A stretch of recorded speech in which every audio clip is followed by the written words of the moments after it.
No matter what age your child is, you want the best for their future. What do they want to do after graduation? What career path do they want to take? These questions can be overwhelming. That's why you should ask them this question. What's your E? Seminole County Public Schools ePathway program is designed for your student to choose their own path in life from as many options as we can offer. Whether they're looking to enlist, enroll, or be employed, we're excited to help you and your child make it happen. Want them to enroll in a college or university? We'll help you find the best school for them to continue their education. Learn about grants and programs to help your child obtain their degree at a pace and a cost that works for you both. Are they looking to go straight into employment? Discover a variety of trades and skills that will propel their future. They can learn aviation maintenance, automotive repair, culinary arts, and more to hone their talents in growing industries. Is your child interested in enlistment? We'll help them find the right path of service, whether it's military, law enforcement, fire response, or EMS. They can serve the community while learning skills that will last a lifetime. What's your E? Explore options with ePathways by visiting us online at the link below.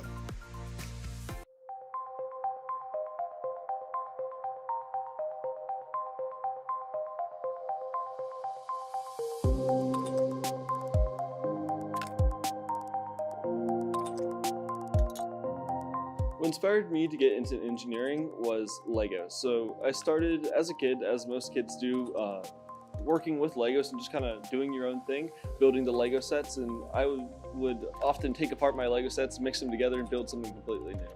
Then in about 4th grade, I was introduced to Lego robotics, which is where you have a actual robot that you could program, and you start with this brick, and that would feed information to Lego motors, and it would all communicate as a system, and you could do a lot of really cool robotic tasks with that. And that was really the start of me looking into engineering. The engineering I'm looking to pursue at first is mechanical engineering. This is what I'm going to go to UCF for, and this is going to be the start of my career. A mechanical engineer can really do anything. They work with a lot of thermodynamics and a lot of vibrations and really just anything that moves. So a lot of fields use mechanical engineering. I want to go past that and specialize into biomedical engineering, which is more along the lines of surgical robotics and medical machinery. I want to develop surgical robots, and with that I need to know exactly how the human body functions and how it functions with robotic systems. Essentially, I'll be able to design a system where a person will be able to communicate with a motor and hopefully improve their quality of life, whether this be through a surgical robot that a doctor is controlling or whether it's a prosthetic that's motorized. I taught Josh his freshman year. He was so good with that inventor material. He picked up on it very quickly. He was ready to jump in and help other students, which I really appreciated. And he has carried those characteristics with him as he has moved through the program. And now with his journey moving forward in bioengineering, I can't wait to see what he's going to make with his knee brace and the orthotics that he's trying to produce. The current prosthetic I'm looking at developing is a load-bearing knee brace in which I'm going to take a motor or servo and attach that to the knee, which will enable a person to be able to push past what their muscles currently are able to do, whether that be because of muscle fatigue or osteoarthritis in the kneecap where they're not able to put a lot of pressure on their knee.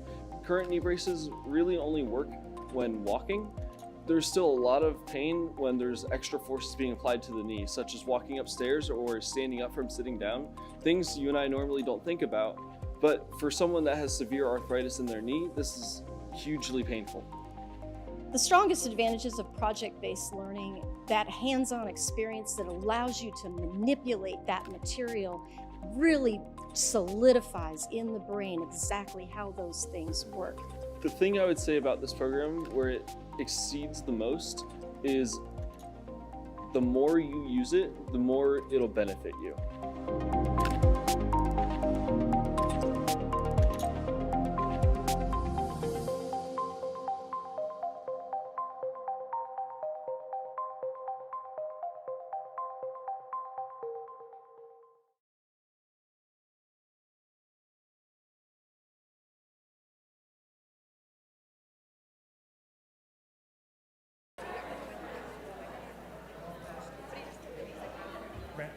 boys' general counsel. Hi, nice to meet you.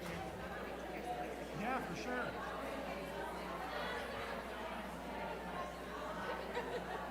I think so. Yeah. Well, we're here.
Good evening, everyone.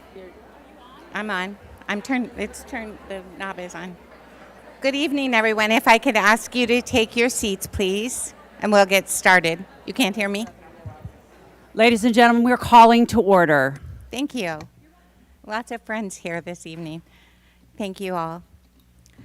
Good evening. I'd like to call to order the regular school board meeting for Tuesday, October 7, 2025. If you'll let the record reflect that Vice Chair Garrick, Member Sanchez, Member Dellinger, Member Davis, as well as myself are present, along with Superintendent Beeman, Attorney Cole Palmer, and the wonderful Jill. Welcome, everyone. Superintendent, do we have a special invoker this evening? We do. The invoker and the pledge, the invocation and pledge, will be provided by our student Noah Gaskins, who's a 5th grade student from Pinecrest Elementary School. He'll be introduced by Pinecrest Elementary Principal, Dr. Ryan Garr-Harold. Welcome. Madam Superintendent, distinguished school board members, it is truly a pleasure to be here tonight and truly an honor to represent Pinecrest and our amazing Panthers. And I just want to give this over to our invoker tonight, 5th grader Noah Gaskins.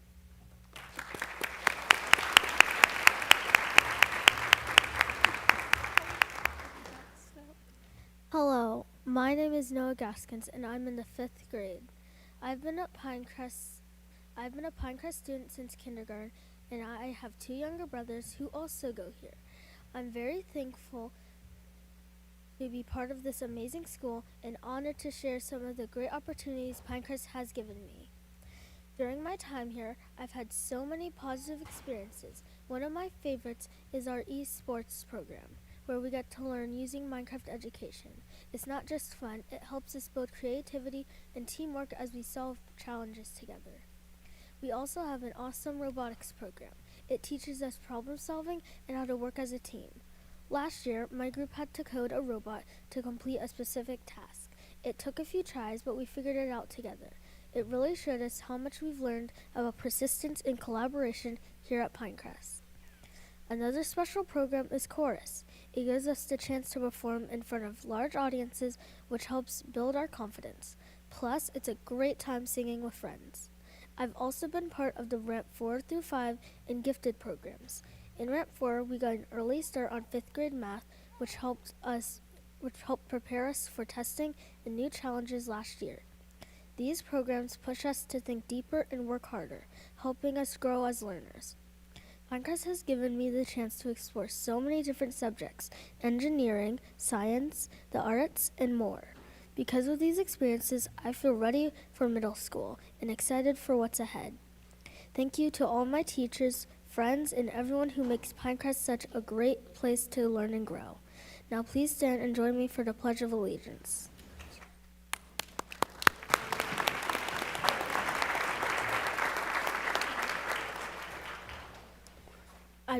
I pledge allegiance to the flag of the United States of America and to the republic for which it stands, one nation, under God, indivisible, for liberty and justice for all.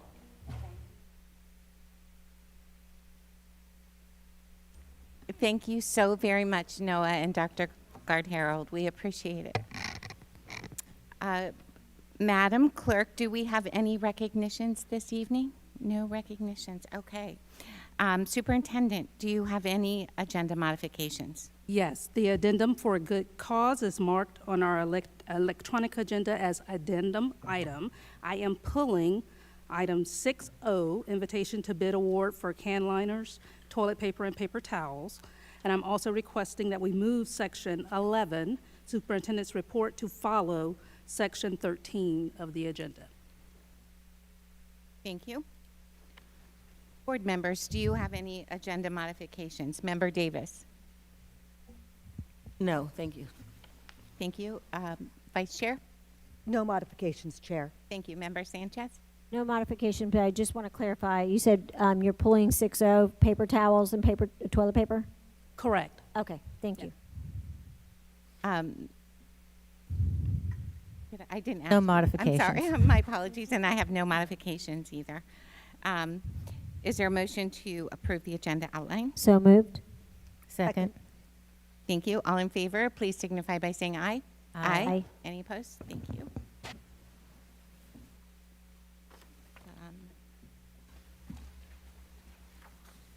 Superintendent, do we have a presentation or recognition this evening? Yes, we will start with our Veteran of the Month. We have a number of presentations today. The Veteran of the Month will be introduced by Assistant Director of Transportation, Bryant Rivera. Thank you. Board members, will you join me?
All boys, 4 little boys. So many good things happen at Pinecrest.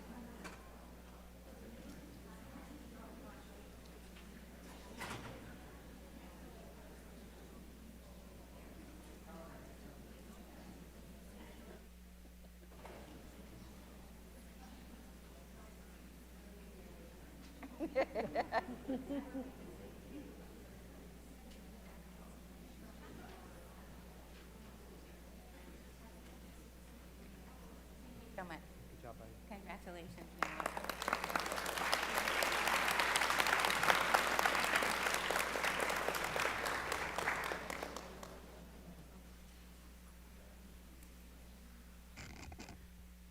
Good evening. It is my honor and privilege to recognize Sergeant Pablo Ospina as our Veteran of the Month. Today, we celebrate not only his distinguished military career, but also the example he continues to set through his service to family, community, and country. Sergeant Ospina began his service in July 2007 when he enlisted in the New York National Guard. After completing basic training at Fort Benning, Georgia, and advanced training at the U.S. Army Ordnance School and Aberdeen Proving Grounds, he was assigned to the 427th Support Battalion under the 27th Infantry Division as a light wheel mechanic. His leadership potential was quickly recognized, and he earned certification as a wheel vehicle recovery specialist. In 2011, Sergeant Ospina volunteered for deployment in support of Operation Enduring Freedom. He served 8 months in Bahrain as part of the Quick Reaction Force and security teams, and 4 months in Kuwait as a mechanic and recovery specialist, ensuring safe transport of sensitive equipment. Upon returning home, he expanded his expertise by becoming a utilities equipment mechanic and earning promotion to sergeant, while also serving full-time as a military technician with the National Guard. Never one to shy away from service, he volunteered again in 2015 for the deployment to Guantanamo Bay, Cuba, where he worked alongside the 442nd Military Police Company for 11 months. In 2017, following the devastation of Hurricane Maria, he deployed to Puerto Rico for a mission initially expected to last 1 week, but that extended to 3 months. During that critical time, he served as motor sergeant overseeing vehicle operations that were essential to recovery and relief efforts. After more than a decade of honorable service, Sergeant Ospina retired from the Army in 2020. He and his family then relocated to Oviedo, Florida, where he devoted time to his wife, Diana, and their 2 sons, Anthony and Adrian. In 2024, he rejoined the workforce, continuing his commitment to serve others here in his local community. Beyond his professional work, Sergeant Ospina also volunteers as a youth soccer coach, leading 2 teams and mentoring young athletes both on and off the field. Sergeant Ospina's story is one of resilience, sacrifice, and devotion, not only to the nation he served, but to the community and family he so deeply values. We are grateful for his example of leadership and service, and we are proud to recognize him today as our Veteran of the Month. Please join me congratulating Sergeant Pablo Ospina and thanking his wife, Diana, and sons, Anthony and Adrian, for sharing in the sacrifices that make his service possible.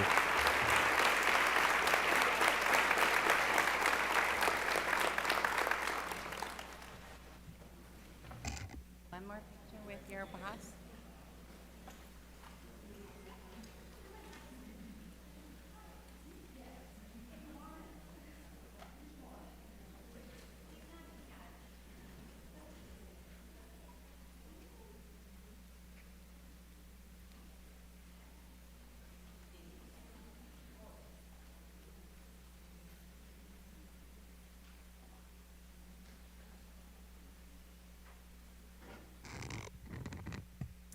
Good evening, school board members and superintendent. I'm Jean Van Smith, Executive Director of the Foundation, and tonight we are here to celebrate the arts. Sanford Porch Fest is an amazing music festival that's been voted Best Music Festival in Central Florida by Orlando Weekly, and it is right here in Sanford. All the funds that are raised at Sanford Porch Fest are given back to help unify our community through access to the arts. And Porch Fest is proud to have donated $40,000 to support the arts in Seminole County Public Schools. This funding will go to support college scholarships for students pursuing the arts, classroom grants for visual and performing arts, and something that we got to experience this week, which was the Young People's Concert, a field trip that all fifth graders get to go on to the Orlando Philharmonic. And thanks to the donation from Porch Fest, the cost for students to attend that field trip is kept extremely low, ensuring that all students have access to the arts. I'd like to welcome up the board members from Porch Fest, Shanna Garandi, Nancy Sepulveda, Kim Waters, and Shelley Allen. Their fourth board member could not be here tonight, but we appreciate her support. A big thank you to Porch Fest for supporting the arts in Seminole County Public Schools.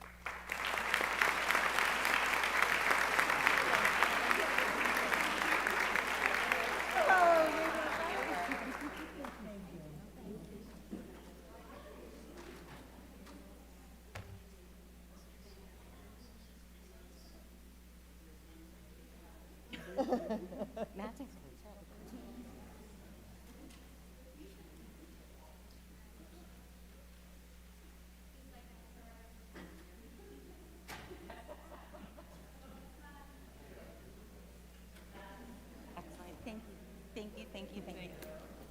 Yeah, right. Take it to the bank.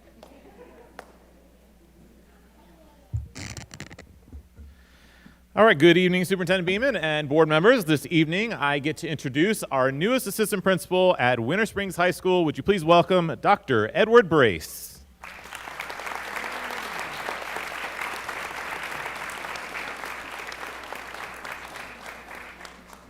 Dr. Brace earned his bachelor's degree in psychology, his master's degree in social studies education, and his doctorate in educational leadership, all from the University of Florida.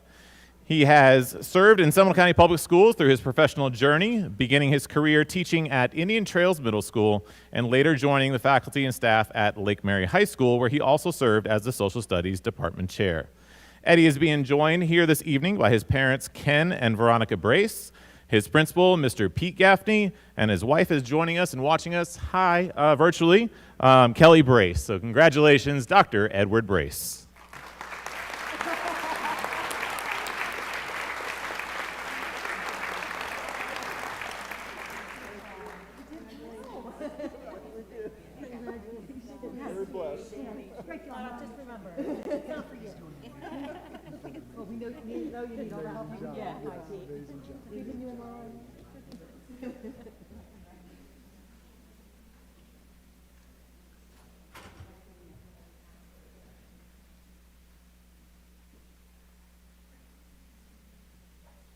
Congratulations.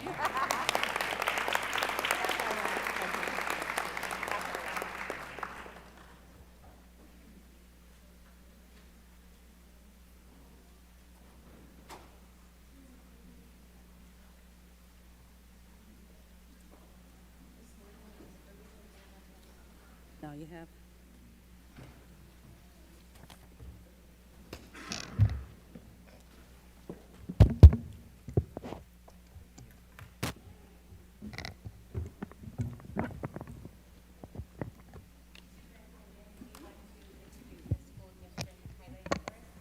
Yes, board members, our FOSA presentation tonight is in regards to elementary instructional priorities. And as you see, we have a team of individuals here, and I'll allow them to introduce themselves for the benefit of the public. I know that you all know them. All right. Thank you very much, Ms. Beeman, board members, for allowing us this opportunity to once again provide you some updates of some initiatives that we shared with you last year, as well as some new initiatives in elementary schools this upcoming year. So my name is Mike Alba. I'm Director of Teaching and Learning, and I'll let everybody else introduce themselves. I'm Paul Senko, Assistant Superintendent for Elementary. I'm Heidi Gooch, Assistant Superintendent for Elementary Schools. Mallory Lambert, Assistant Superintendent, Student and School Success. Michelle Pisani, Coordinator of K-12 ELA Reading and Social Studies. Mia Kaiser, Coordinator for K-12 Math and Science. All right, we're going to get right to it. So I'm going to turn it over to Mr. Paul Senko to talk about some of the work that they have done to initiate the instructional priorities within the county. And All Joe, right. I'm not sure if my clicker's not working. I don't know if you could advance for me. But if you can advance for me until we figure it out. Okay, so the assistant superintendents have collaboratively developed a walkthrough tool designed to identify instructional trends across our schools in 4 key areas: benchmark-aligned instruction, student engagement, monitoring for learning, and conditions for learning. Our school teams use this data collected to guide discussions within their PLCs while leveraging our content area frameworks to inform instructional planning. The results will also support the delivery of personalized PLC feedback and targeted professional development, helping teacher teams strengthen their content area capacity. To date, 1,081 elementary walkthroughs have been completed using this new tool. We believe that identifying these instructional trends will positively impact both student achievement and teacher professional growth. Still not working. There you go. Is. Oh, it is working. Look at that. In addition to our instructional assistant superintendents collaborating across all levels to identify our consistent K-12 instructional priorities, as elementary assistant superintendents, we work closely with our Department of Teaching and Learning partners. That's why there's a team here at the table. We collaborate with them on such activities as our principal meetings, our AP cadres, and a variety of curriculum walkthroughs to ensure we can support our school principals and assistant principals in prioritizing their role as instructional leaders. Our SCPS content area instructional frameworks provide teachers and leaders direct connections to our 4 instructional priority areas. As leaders identify areas of instructional strength or for growth, they can guide teachers and PLCs to the models, resources, and supports in our frameworks to ensure teachers can deliver daily, consistent, high-quality learning opportunities, ensuring all students have access to their grade-level curriculum. And additional supports to the K-12 instructional priorities that's just been shared, specifically around the benchmark-aligned instruction element. Guidance documents were created over the summer and the spring to support professional learning communities within the schools. Feedback we had received last year, specifically in the spring, we were going through the schools, is they were just asking for additional support with PLCs. It's been a number of years since we as the district has provided some supports around PLCs and their structures and how to help just making sure that time is effective as possible for our teachers and the students, that the instruction the teachers will receive. So our detail specialists got to work on this initiative. And they work many times to support the PLC process at the schools. So there are boots on the ground along with the teachers, seeing some effective practices with PLCs. And so they took just that experience that they have gained through working with the teachers at the schools to develop some guidance documents. Through this work, it really became clear that we needed a different document to support each role. So you see a few of them there on the slide. So we have one specifically for administrators to help them guide this work. We have one for coaches. And then you see one for ELA, but we also have specific ones for all 4 of the content areas so that we can just provide clear instruction as possible. You'll see some commonalities between the documents. The first is, the definition. It's good to have a good, clear understanding so everyone's on the same page for the purpose of a professional learning community. And then you can see that within, regardless of the role, we really looked at, what are those specific tasks that these individuals need to do based on the role to prepare for a PLC, what happens before a PLC, what can they do to support during the PLC process, and then what happens after. So we're excited to kind of see how this work continues to occur and evolve through the course of the year. These documents were also shared in their development with other administrators, other coaches, teachers, just to get their feedback before we submitted a final version. We trained and shared this with principals in the July meeting, Leadership Week trainings. And then we will continue to kind of share these documents out through superintendent seminar, AP cadres, and coaches meetings throughout the year as we go through the process. In ELA, we are working to support those initiatives really that we began last year. The first one being UFly Foundations, which is the University of Florida Literacy Institute's foundational program that our K through 2 students use on a daily basis. It really helps them and focuses on phonemic awareness, phonics, and fluency, and builds our students up. So with that, our coaches at each of the schools are supporting and working with our team to help those new teachers on each campus that might be new to the grade levels this year, it's brand new to them, as well as working at identifying trends that we're seeing across the grade level to help with coaching. In addition to that, we continue to partner with UFly directly, and they're providing webinars for our teachers on a quarterly basis. The first one that we had this year was on sustaining an effective implementation, which really talked about going from how teachers can move from going through the steps to really understanding them more deeply and understanding how and when it's appropriate to use scaffolds. We're in the process right now of scheduling for our second quarter webinar, which will deal quite a bit with corrective feedback and how to provide that to students in that whole group setting. We are also working on small group instruction, which is something that we began last year, kind of down that path with our routines. This year, we are focusing on grades 3 through 5 and really working to empower our literacy coaches at each of the campuses to support their teams. Something new, though, that we've brought this year is we've provided our teachers with reading strategy anchor charts that they can use at their teacher table to better help their students think through and understand how they should be processing and monitoring their thinking while reading, and what they can do to kind of ameliorate or correct things if along the way they understand and that they're not picking up anymore. What do I do next? So those are some of the things that we are working on. We are including support facilitators in our trainings, and later this week we will have some evening professional learning with teachers from across the district where they're coming together to plan together and really dig into these routines. They'll come about 3 times in total to form a little community amongst themselves and learn from one another across the schools. Something that is new this year that we will be sharing with our elementary schools in the next month or so as we work with IS on some of the logistics is something that's called Notebook LM, which really utilizes artificial intelligence in a new way. It's, in fact, it's a Google product where our specialists have taken the documents from within our framework along with the documents that we have from the state on the different benchmarks, and they've put them in this notebook, a digital notebook.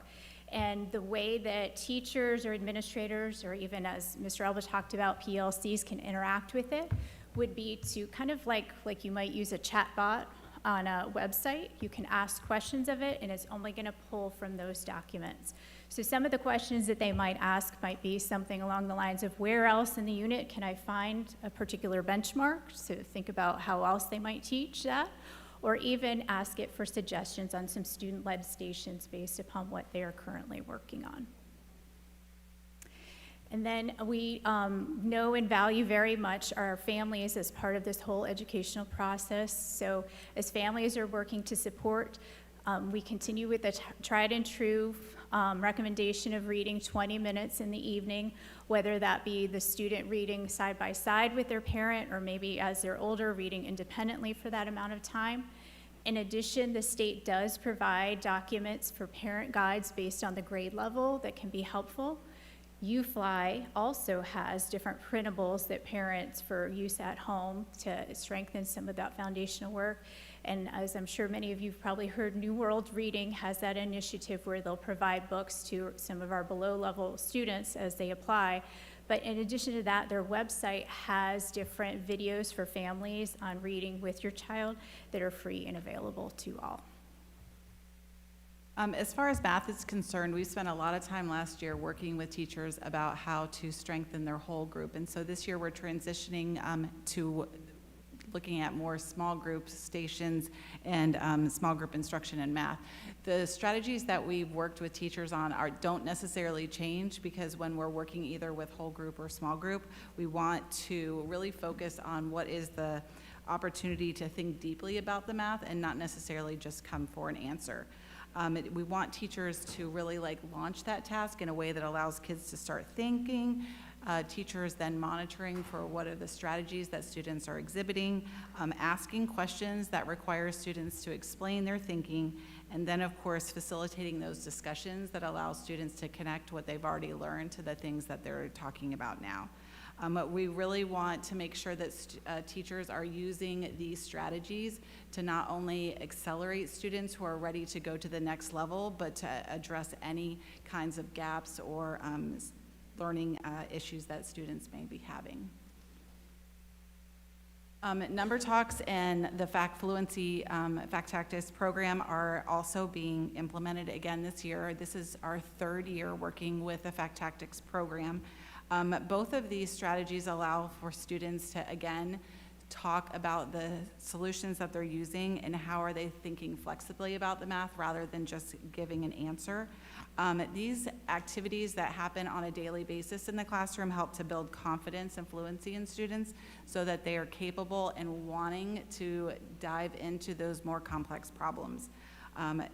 We've seen some great growth in our students working with the fact tactics in the way that they're thinking about the numbers that they're working with.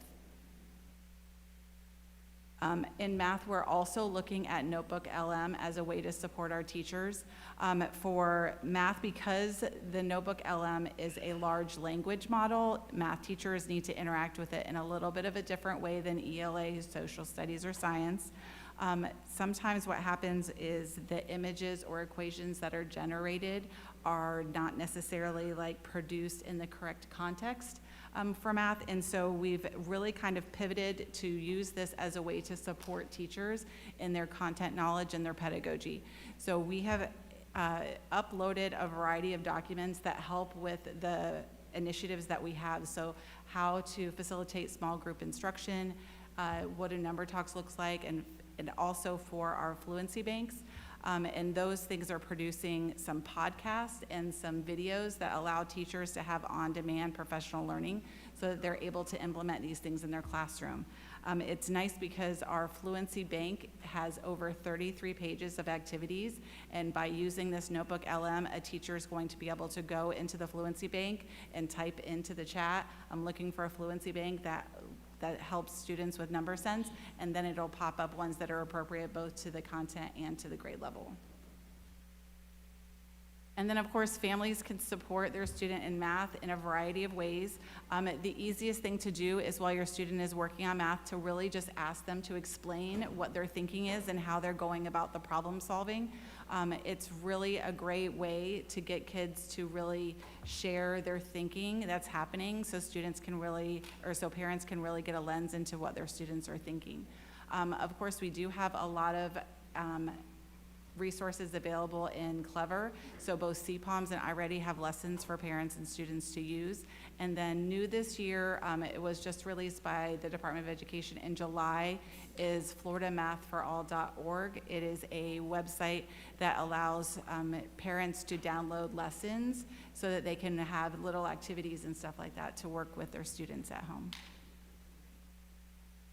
In addition to the support provided by DTL and elementary education, the Student and School Success Department offers targeted layered support to 5 schools: Idlewild, Pinecrest, Spring Lake, Sterling Park, and Wicklow.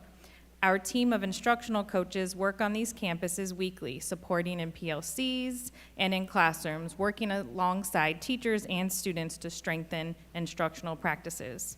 We also conduct instructional reviews using a comprehensive walkthrough tool. These reviews are carried out both collaboratively with school teams and independently by our department and school staff To date, over 1,100 classroom walkthroughs have been completed across our 5 schools. We closely monitor student progress using benchmark trackers and data rooms, ensuring we have a clear picture of growth and areas of need. Additionally, we provide ongoing professional learning opportunities tailored to the needs of our schools and collaborate with other departments to ensure cohesive, comprehensive support. That concludes our presentation this evening. Again, thank you so much for providing this opportunity. I don't know if any of you will have any questions for us. Thank you. Board members, the roll call order this evening is Member Davis, Member Sanchez, Vice Chair Garrick, Member Dellinger, and then myself. Do you have any questions or comments, Member Davis? No. Much. Thank you. Member Sanchez. I don't have any questions. I just very thorough explanation of the program. It looks phenomenal, and I love how it's connecting with UFly and that, you know, collaboratively, directively working together. A question I had is, have we, like for example, UFly at Sable has been there for 3 years because they piloted it from PTA. So have we seen, and this may be something you can answer or not, while watching the kids articulate in UFly, and they've had it a little longer than everybody, are we seeing a drop in number of students that require SLP services, speech and language?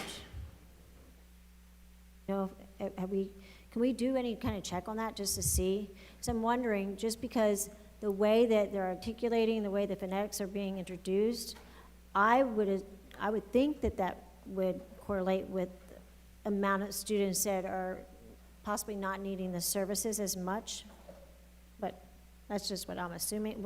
When I was there with our superintendent, I noticed how, you know, they were really utilizing all the techniques, and it was really, really cool. So I'm thinking that that might, you know, tie in nicely to that. And I love the fact that it's critically thinking, and that we're getting our kids to think. That is critical, so thank you. Thank you. Vice Chair? Thank you so much for sharing. I am impressed by that number of walkthroughs. I have been trying to get to all 67 schools, and I've not made it, and you've got 1,500 walkthroughs, 1,100 walkthroughs on your own. Yeah, superstar. I'm also been really intrigued and pleasantly surprised to see all of the creativity and innovation using the benchmarks and the tools that you have, but on elementary campuses and throughout social media, I'm seeing we've got super sleuths and pioneers and surgeons and chefs, really allowing the teachers to have that structure of the framework, but then to be artists and use their own artistry of teaching. So I appreciate your embrace of that. I do know that we have we talked earlier in a presentation today about the specific outreach with parents to make sure that we enable them with tools, and you had talked about quite a few online resources. Are there strategic workshops, for lack of a better word, where parents and teachers can form in-person communities to support one another? In the, you know, perhaps it was injected into a PTA meeting. I know Idlewild had a short, I think half an hour workshop to help support parents. Just some more face-to-face, because we know that in our schools it really is imperative that we build community and relationships. So while I appreciate all of the online support, making sure that still our teachers have that time to connect with one another and for families to connect. So all of our schools are not just encouraged, but really hold themselves accountable to hosting a variety of family engagement evenings. Our Title I schools have very specific family engagement events that really are about bringing families together, not just for the sake of the connection, but also to build support for the academics hand in hand. All our schools do those. That's a priority, right? We prefer the in-person, and most of our school principals would say that they welcome and want their families there when they have those wonderful math nights, have those wonderful science nights. bring those events to campus, but we also want those online resources to support then day in, day out at home, and for those who can't make it to those night events. But Okay, and the Student Success Express bus, is that being used as targeted outreach, bringing not just information about our services, but support initiatives for communities that may need them? Yes, in particular, they do have that New World Reading initiative as well. We've made sure that they have those brochures, yes. Great, thank you. Thank you so much. Thank you. Dr. Dellinger? I just have two short questions. I know the UFly rollout started, maybe 2 years ago? So I just wonder, is it now utilized in every school, K-2? Okay. And then when I was looking over the PowerPoint, I wondered what Notebook LM was. So now I know what it is, but do we know what the LM means, or does it? It's language model. Language model. Okay, all right, I wondered. Easy question, thank you. Thank you. And I just had two quick questions too. I embrace that we've incorporated AI. Is this the first year that we've sort of implemented that to help our teachers? Yes, Yes? it's the first year, and again, we've been trying to be very intentional about how we leverage these tools. It would have been easy for us to kind of, partner with maybe a third-party vendor that, lots of companies are pitching, all these AI tools for teachers, but we wanted to make sure that, we weren't just using AI for AI's sake. We wanted to be make sure that it was going to be an enhancement to all the work that's been done over the years with our frameworks and our different initiatives, and not be a distractor. So I think that's why we really have taken the time to really look at how can we use these tools to help our teachers engage with our frameworks in maybe a different way. There's lots of, the frameworks are very robust now. So especially if I'm a new teacher, it could be very intimidating. So, maybe they could use some of these, a notebook, to maybe engage and chat with it in a less intimidating way of like, where do I start? There's so much here. Okay. So that's what we're hoping for, to kind of leverage the AI tools in that way. Well, and I know our IT department appreciates that we're doing it in-house and not and not some third-party vendor. The other question I had, Dr. Pisani, you mentioned there is an evening professional learning event. Is this open to all elementary teachers, or is it by invitation? It was open to all. We did have to close it. We filled all of our seats, and so we're going to see how things go, and hopefully we'll be able to have more offerings. And yes, I it was almost open to wonder, all. yeah, that's fabulous. I almost wonder about recording it somehow, if that's possible, so those that couldn't attend. We've done that in the past, back in the COVID days. That might be an opportunity. Thank you for doing that. Thank you all for a wonderful presentation. Appreciate you. Thank you so much. You can escape now. Okay, we are at the point of the agenda for public comments. Vice Chair, would you read this disclaimer, please? Certainly. The purpose of the public participation segments of the board meeting is to allow the public to address matters within the board's jurisdiction and not to resolve individual grievances or disputes. School board meetings are limited public forums. Public comments related to education, the board agenda, and the district are welcome and encouraged, but public comment segments are not forums to engage in personal attacks against school system employees or board members. To maintain orderly conduct, the public comment segments of the meetings may not be used as open forums to discuss matters unrelated to education, to support or oppose candidates for public office, including presentation of political and/or campaign issues, announcing candidacy and/or campaigning, or to engage in commercial speech attempting to sell a service or product to the board or the public. Nor are they forums to address matters involving disciplinary actions of any kind, pending claims, complaints, or litigation to which the board, the district, or district personnel is a party. Public comment segments durations are as follows. Propositions before the board, limited to 3 minutes. One group representative speaking on a proposition, maximum of 6 minutes. Speaker must remain on topic of the proposition. Non-agenda items limited to 2 minutes. Speakers shall direct their comments only to the board and may not address the audience or other speakers. No speaker may yield his or her time to any other person. Generally, substitutions of speakers will not be allowed. Thank you. We have quite a few, so I would ask that when I'll call 3, if you could line up over near the podium here. The first 3 are Emily Reardon, Samantha Von Tuberlis, I'm sure I messed that up, I'm sorry, and Melissa Nunes. Thank you. Good evening. Good evening. My name is Emily Reardon, and I am Sable Point PTA president, but tonight I'm not here as that, I'm here as a parent. Superintendent Beeman, you did nothing to protect Sable Point students for 10 days until the voices of the community were finally heard on October 3rd, when the risk protection order of Mr. Simmons became public record. We are aware that you silenced all parties who tried to inform parents of the situation, from our deputy to our principal. You tied their hands and refused to allow them to say anything that would have and could have managed any potential threat, crisis, or hysteria. Ms. Beeman, you incorrectly balanced an alleged privilege of Mr. Simmons against the safety of 900 of our children. You could have communicated the issue without providing any possibly privileged information.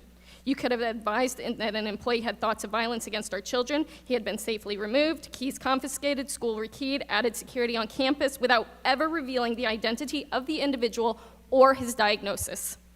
Legally, nothing in the risk protection order is covered under HIPAA, but I'm sure you know that, Attorney Beeman. Your reliance on HIPAA to conceal this vital information is misplaced and, quite frankly, incompetent. You incorrectly use this logic to avoid allowing parents to safely express their concerns and make decisions for our children's safety.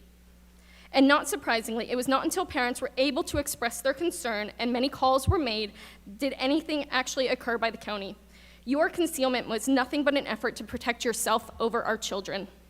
Ms. Beeman, the theme of the 3 messages you sent to the Sable Point parents is consistent, that there was never any real threat from Mr. Simmons, and perhaps that's true. But luckily, he self-reported. However, his incident reports were showing escalation of behavior. But the real harm done to our school this weekend was by you. Parents acted out of fear of the unknown. Simple information and messaging from the very beginning could have changed that. But also, that would have required you to act from the beginning. As the dust settles and immediate fears subside, the question now becomes, how many other schools has this happened at? Lake Brantley, Altamont Elementary? How many times have you swept something under the rug to protect yourself and avoid giving parents the Order. Ladies and gentlemen, order, please. Order. Order. Ladies and gentlemen, allow the woman to speak. Order. Allow the speaker her time. How many times have you swept something under the rug to protect yourself and avoid giving parents the information they need to best make the decisions they can for their family? Unfortunately for you, Ms. Beeman, the Sable Point community is strong. We stick together, and we are holding your feet to the fire. Our school, our teachers, our community, and most importantly, our children deserve it. Thank you. Order, please.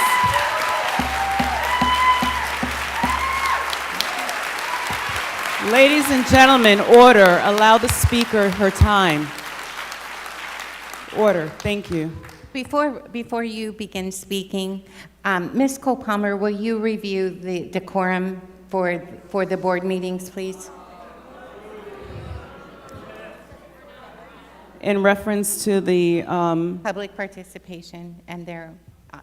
As stated by the Vice Chair, it is necessary that in order for us to have decorum, that we allow the speakers to actually finish their statements. Clapping, jeering, catcalling, or any of that is not allowed pursuant to the policy. Allow the speaker their time because time is limited, and we want to make sure that the board hears everyone. Thank you. I appreciate it. Thank your indulgence. Thank you so much. Thank you. You may begin, Samantha. My name is Samantha Von Herbulis, and I am the corresponding secretary for the Sable Point PTA. But today I'm speaking as a mom and a Sable Point parent. Aside from our concern over the way that Superintendent Beeman attempted to sweep this whole matter under the rug, we are extremely concerned with the fact that this individual was hired by Seminole County Public Schools at all. We all know that HR for the county does the background checks and approval for hiring, not the individual schools. What assurances and changes in policy do you plan to undertake to avoid the situation like this ever occurring again? It was known back in 2019 that this individual had an episode of self-harm on a Seminole County public school property. The occurrence should have been made available to HR. If it was not, why not? And how do you intend to rectify that in the future? Further, this individual had 2 instances of criminal activity that did not result in arrest, but did result in formal incident reports in February and March of this year. What assurances do we have or changes in the policy going forward to make sure incidents such as those are reported to the county or the school in which the person is employed? Had Mrs. Stokes had that valuable information, perhaps she would have acted differently and with greater caution. However, without that information, this man was considered the same as any other teacher or para at our school. We urge the school board to look at their policies in terms of hiring and retention of employees to ensure that this does not occur to another school in the district. What gives you the right to take away my rights as a parent to decide what is safe or not for my own children? Had transparency and communication been utilized from the beginning, we would all be in a different place, making the correct decisions for our own families out of fact-based knowledge rather than the fear of the unknown. And please stop trying to distinguish between thoughts and threats. We are all intelligent people. All actions begin with a thought. Stop gaslighting hundreds of parents who are rightfully concerned. Thank you. Thank you. Ladies and gentlemen, order. Order to allow the next speaker their time. Order, please. Thank you. Melissa? Good evening. My name is Melissa Neese, and I have the privilege of serving as the assistant principal at Sable Point. I'm here tonight not only as an administrator, but as someone who loves our school, truly loves our school. I love our students, our staff, and our families. They're not just part of my job, they are part of who I am. We work hard there, and we have a lot of fun. In recent days, our school community has experienced something incredibly difficult. And caught in the crossfire is our principal, someone who pours her heart into this work. She has been targeted online in ways that are deeply unfair and deeply personal, and watching that unfold has been painful for all of us. Our principal is the kind of leader who dresses up to make kids smile. She handwrites notes to the teachers, and she shows up again and again for every child and for every staff member. And that's not just leadership, that's love in action. What has been hardest, though, is not these attacks themselves and the incident that occurred, but the silence. At the school level, we were asked to stand in front of our staff and subsequently our families without information and without the ability to openly communicate with the very people who trust us the most, our staff and our parents. We could feel their confusion, we saw their fear, we knew their questions, and yet we were not able to do what we do best, care for our community and connect. And that's exactly what we've been asked to do during our leadership conferences for the last 2 summers. We were asked to build trust with our families, to lead with transparency, and to nurture authentic relationships with our school communities and connect, deeply connect. And that's what we've done, and that's what I've built my leadership on. As a leader, I have made decisions, and I have owned the outcome of those decisions, good or bad.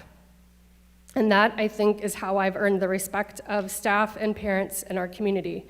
They know that even if they don't agree with my choice or my decision, but that I'm always honest with them, and they think that's what trust looks like in action. The lack of communication left us vulnerable. It left our families searching for answers online elsewhere, and it left our principal the subject of vitriolic attacks, and it left our school, our amazing, vibrant school, to become the subject of online speculation instead of being protected by clear and proactive leadership. I don't say this out of anger, because I say it because I believe in this district, and I believe that we can do better. We owe it to our staffs and our families to trust the people who are the closest to the work, the ones who are standing at car line, the ones who calm anxious children and greet parents face-to-face every day. And despite everything, I remain incredibly proud of our teachers who have shown resilience, proud of our families who continue to believe in us, and proud to stand beside a principal who continues to lead with dignity, courage, and compassion, even when the world is very, very unkind. Thank you. Your time has expired. Thank you so much. Order, please. Order. Order. Allow the speakers to be called up. Thank you. I have Wes Stokes, Amber Emmons, and Susan Lee. I'm sorry, Allie. I got married, I'm sorry. I got married 10 years ago.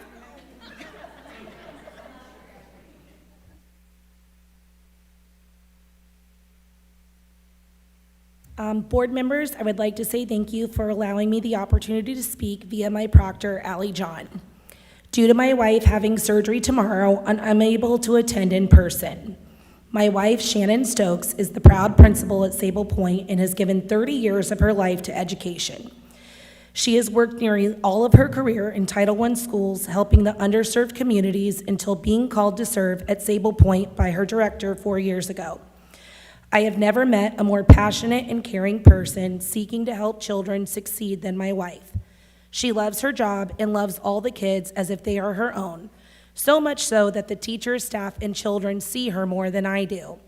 So why am I here speaking to you all this evening? There is an old maritime law that states the captain of a ship is granted ultimate authority over the vessel and crew with the core responsibility of ensuring everyone's safety. In this case, the captain is Sarita Beeman. She holds the ultimate responsibility over the Seminole County District and the one who calls all the shots.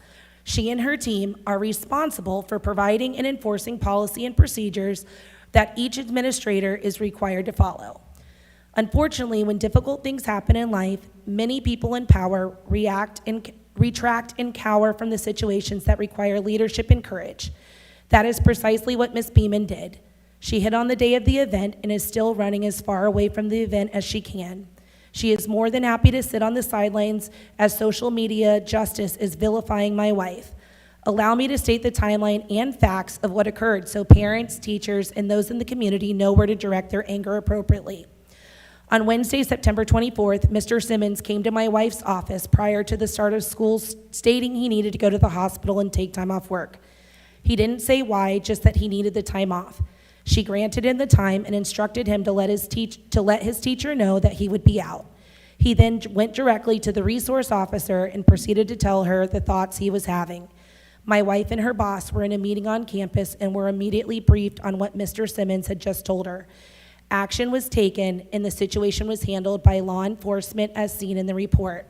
My wife was directed, and again I'll say directed, by Ms. Beeman and her team to not say anything to anyone other than law enforcement and Child Protective Services. 10 days passed with zero notification from the district office until a Facebook post from a parent came out with a copy of the police report last Friday morning. Over 200 frantic parents converged on campus to check out their children, all while Ms. Beeman sat silent. Ms. Beeman, not my wife, finally released a generic statement through Parent Square on October 3rd at 2:10 that appeared to come from the district. That is completely false. This was a district-generated email, which is all public information via the communications office.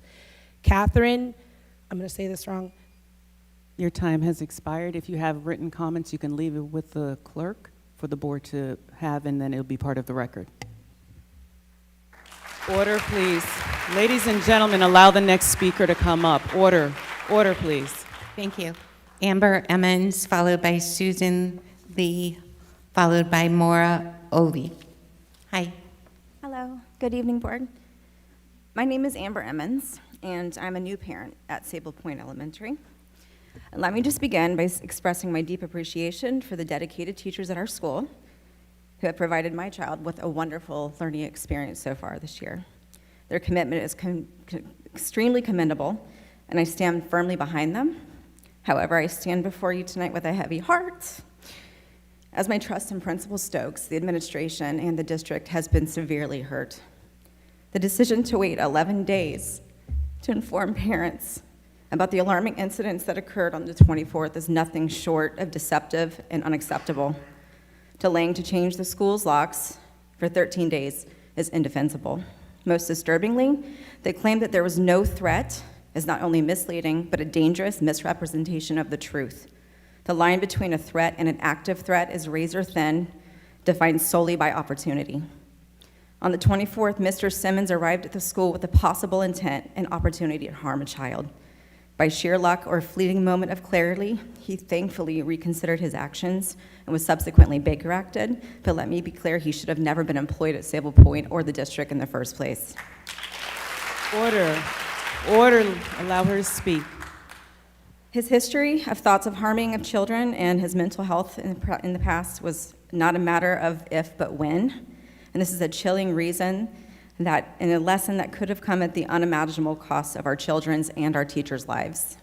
We as parents place our faith in your hiring process, trusting that every employee meets or exceeds the rigorous standards that you've set. So I asked who hired him and who placed him to work with our children. According to your website, subsection 2 of qualifications of personnel statement defines good moral character as conduct consistent with standards of public conscience and good morals, conduct that does not bring disgrace to the individual or the educational profession. How then was it deemed acceptable to hire someone who on 2 separate occasions prior to his employment had interactions with law enforcement but not charged for public lewd acts? Are we to believe this aligns with the district's definition of good moral character? The hiring process is broken, and I urge you to implement mandatory mental health screenings and more in-depth background checks that extend beyond the scope of just a criminal history as a non-negotiable part of the hiring process to protect our children. Furthermore, when we received the email from Principal Stokes Sunday evening in which she stated that she wanted to be transparent and letting us know that she was directed not to release any information, and if this is true, who made this directive, and why was transparency withheld from us? Additionally, according to the Sheriff's Office CIT Intelligence Report, Principal Stokes had spoken with Mr. Simmons the previous day about being too rough when handling ESC students. What does too rough mean in this context, and why was this not an immediate red flag warranting decisions? Thank you. Your time has expired. Thank you. Order, please. Order.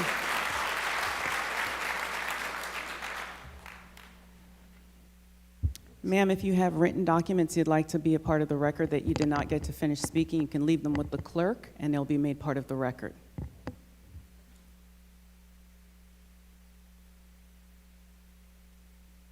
Okay. She had both there. So, Maura Olaby, followed by Al Riva, followed by Amy McCartney. Good evening. Good evening. I am Maura Olvey, a teacher at Sable Point Elementary School. I'm here to speak about the situation regarding Mark Simmons, who worked as a paraprofessional at Sable recently. Sorry. First of all, thank you, God in heaven, that he had the wherewithal to go to our deputy. I just have to say that first. Thank God that that happened. Thank you to the parents and the staff who are all here. This is Sable Point right here. I'm here to speak as a teacher, as a staff member. The moment Mark was removed from Sable, every adult who works at our school should have been notified of the entire situation. Order, ladies and gentlemen, allow her to speak. We are the first line of defense to protect our precious students, and you left us like sitting ducks. I know that Mark was somewhere secure, but people walk out or escape, if you will, of various institutions every day. We should have been aware. We should have known from the moment it happened to be on the lookout for him and to call a code red if we saw him anywhere on or near campus. It's very simple. Shannon Stokes, our principal, wanted to tell everyone, staff and parents, but was told not to. Your excuse about the sensitive nature of this issue is overridden by the fact that the case in its entirety was available online to the public.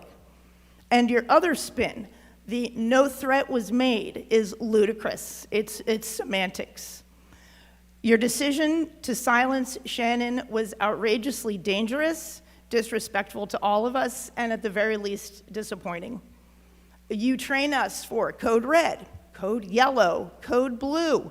We are even trained to stop catastrophic bleeding.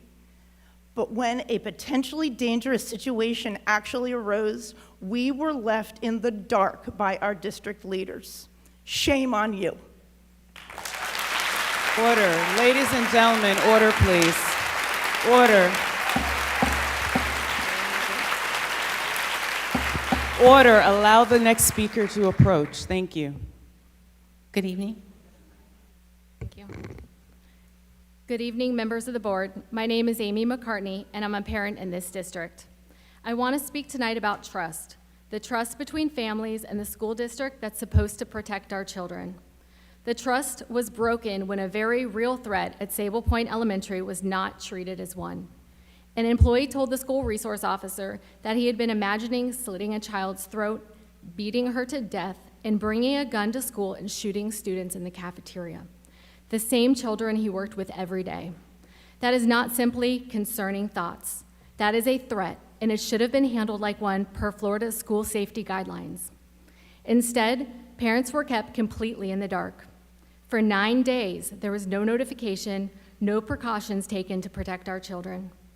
During that time, this employee, who had just been Baker acted due to these threats of violence against himself or others, still had a key to the school, locks weren't changed, staff were not informed.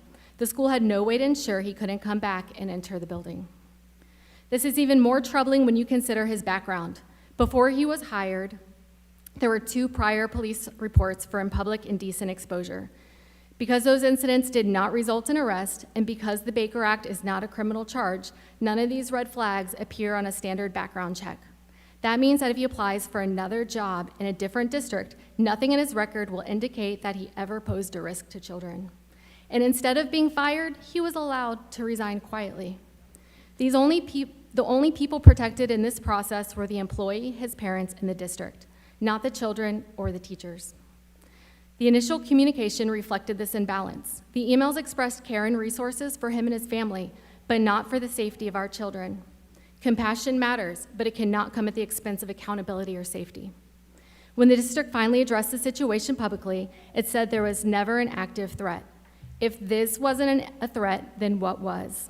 A person imagining a school shooting while employed in that very school with access to classrooms and keys is the definition of a threat. When a district chooses to downplay danger and fails to take threats to the safety of our children safely, it breaks trust. We trust you to keep our children safe while they are there, and now we're left knowing that they weren't. I respectfully request that the board takes a very hard look at how this employee was in this position in the first place. How was it that he was able to get this job with a history we all read about in the report? Second, I'd like to ask you to review how you define a threat. If a high school student said these words, he would be arrested immediately. Order. Order, please. Allow her to finish speaking. Yet this employee said these words, and you claim there was never a threat. He didn't even get fired. What did he have to do to make this a threat? Show up with a gun? Our children deserve to be protected, not just in words, but in action. Please take action. Thank you. Thank you. Order, ladies and gentlemen. Allow the next speaker to come up. Okay, I have Kim Moore, followed by Raquel Molino, followed by Jessica Tillman.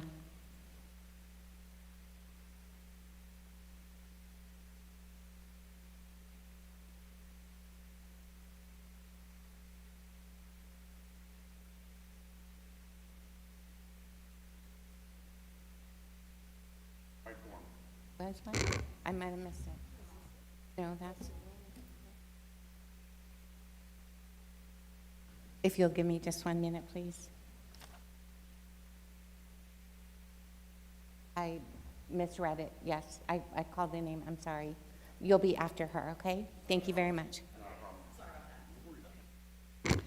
Hi, I am Kim Moore. I'm an ESC teacher at Sable Point Elementary. I'd like to speak about the needs of our self-contained ESE classroom, especially with the paraprofessional position that we're looking for right now at Sable Point. It's one of our most challenging positions to work in the whole school. A lot of the students in that classroom are nonverbal. They have difficulty making choices that are safe for themselves and safe for others. We would like to hire highly qualified people to come be in that position, but really one of the biggest problems is the pay. We need to pay ESE paras what they do. They have the hardest jobs, and they have one of the lowest Order, pays. please. Allow her to finish speaking. So As an ESE teacher, I'm asking that the people that make our jobs possible so that we can teach children are the paras that are part of our life and keep all of the children safe, that we show them how valuable they are and up their pay. We'd also like to ask for more support in the ESE classrooms. We're constantly asking for that. In the developmental classroom, we really need at least 2 paras to keep the kids safe at all times. There's lots of transitions, there's lots of things going on. Those students need a lot of help. A lot of times the teachers and paras in those classrooms don't even take a break all day because they don't feel like it's safe for the children to be with one adult. So I'm asking, in light of all of this, as we look for a new para, that we look for more pay, we look for more paras. So, thanks. Thank you. Order, ladies and gentlemen. Next speaker. Not a problem at all. My apologies. Hi. No worries, no worries. Just let me know when I can go and I'm gonna run through it. Okay, good evening. Go ahead, Ace. Thank you very much. My name is Ace Revore. I am a part of maintenance. I take care of your schools, and I'm there to help change the lights, help take care of the toilets, make sure that your school is clean, make sure that it's safe, make sure that we show up every day so that we take care of trip hazards. We make sure the doors close. We make sure that locks. That's what we do. And however it sounds very important, it is, because today seems to be a thing about safety. Well, without us, your children would not make it to school safely, because I'm part of a larger group. I'm also part of the transportation department who bus your students to the school. I am part of the mechanics that make sure that those buses run safe. I'm part of the larger team that you probably don't know about, that we make sure that those schools are operating safely. And our wonderful board right here has taken the privilege to give us a 39 cents an hour raise. That's it. 39 cents is all we are worth to make sure that it is safe for our students. It is safe for our children. We have to work to find second jobs just to be able to survive because we're making less than $30,000 a year. We have other people there that are making less than $40,000, and we have people that have been there for almost 30 years. And we have people coming in less than 2 years of work, less than 2 years, and they're making what someone that has been dedicated for over 10 to 15 years, and they're making almost the exact same that they are making. 39 cents, that's it. When we look at the job application, it's saying anywhere between $20,000 to $65,000 a year. 39 cents as a raise will never get us near $60,000. We are suffering. I am working with a gentleman that has been there for 16 years. He had to start a second job as a lawn care maintenance provider to go out and mow lawns just so that he can provide for his family. He's 55 years old. This is unacceptable. We seriously need to look at what we are paying your employees to be able to take care of the schools, to make sure that they are being serviced. We show up every day, rain or shine. When the students are on break, we are there. I personally laid over 10,000 square feet of flooring during the summer. 10,000 square feet.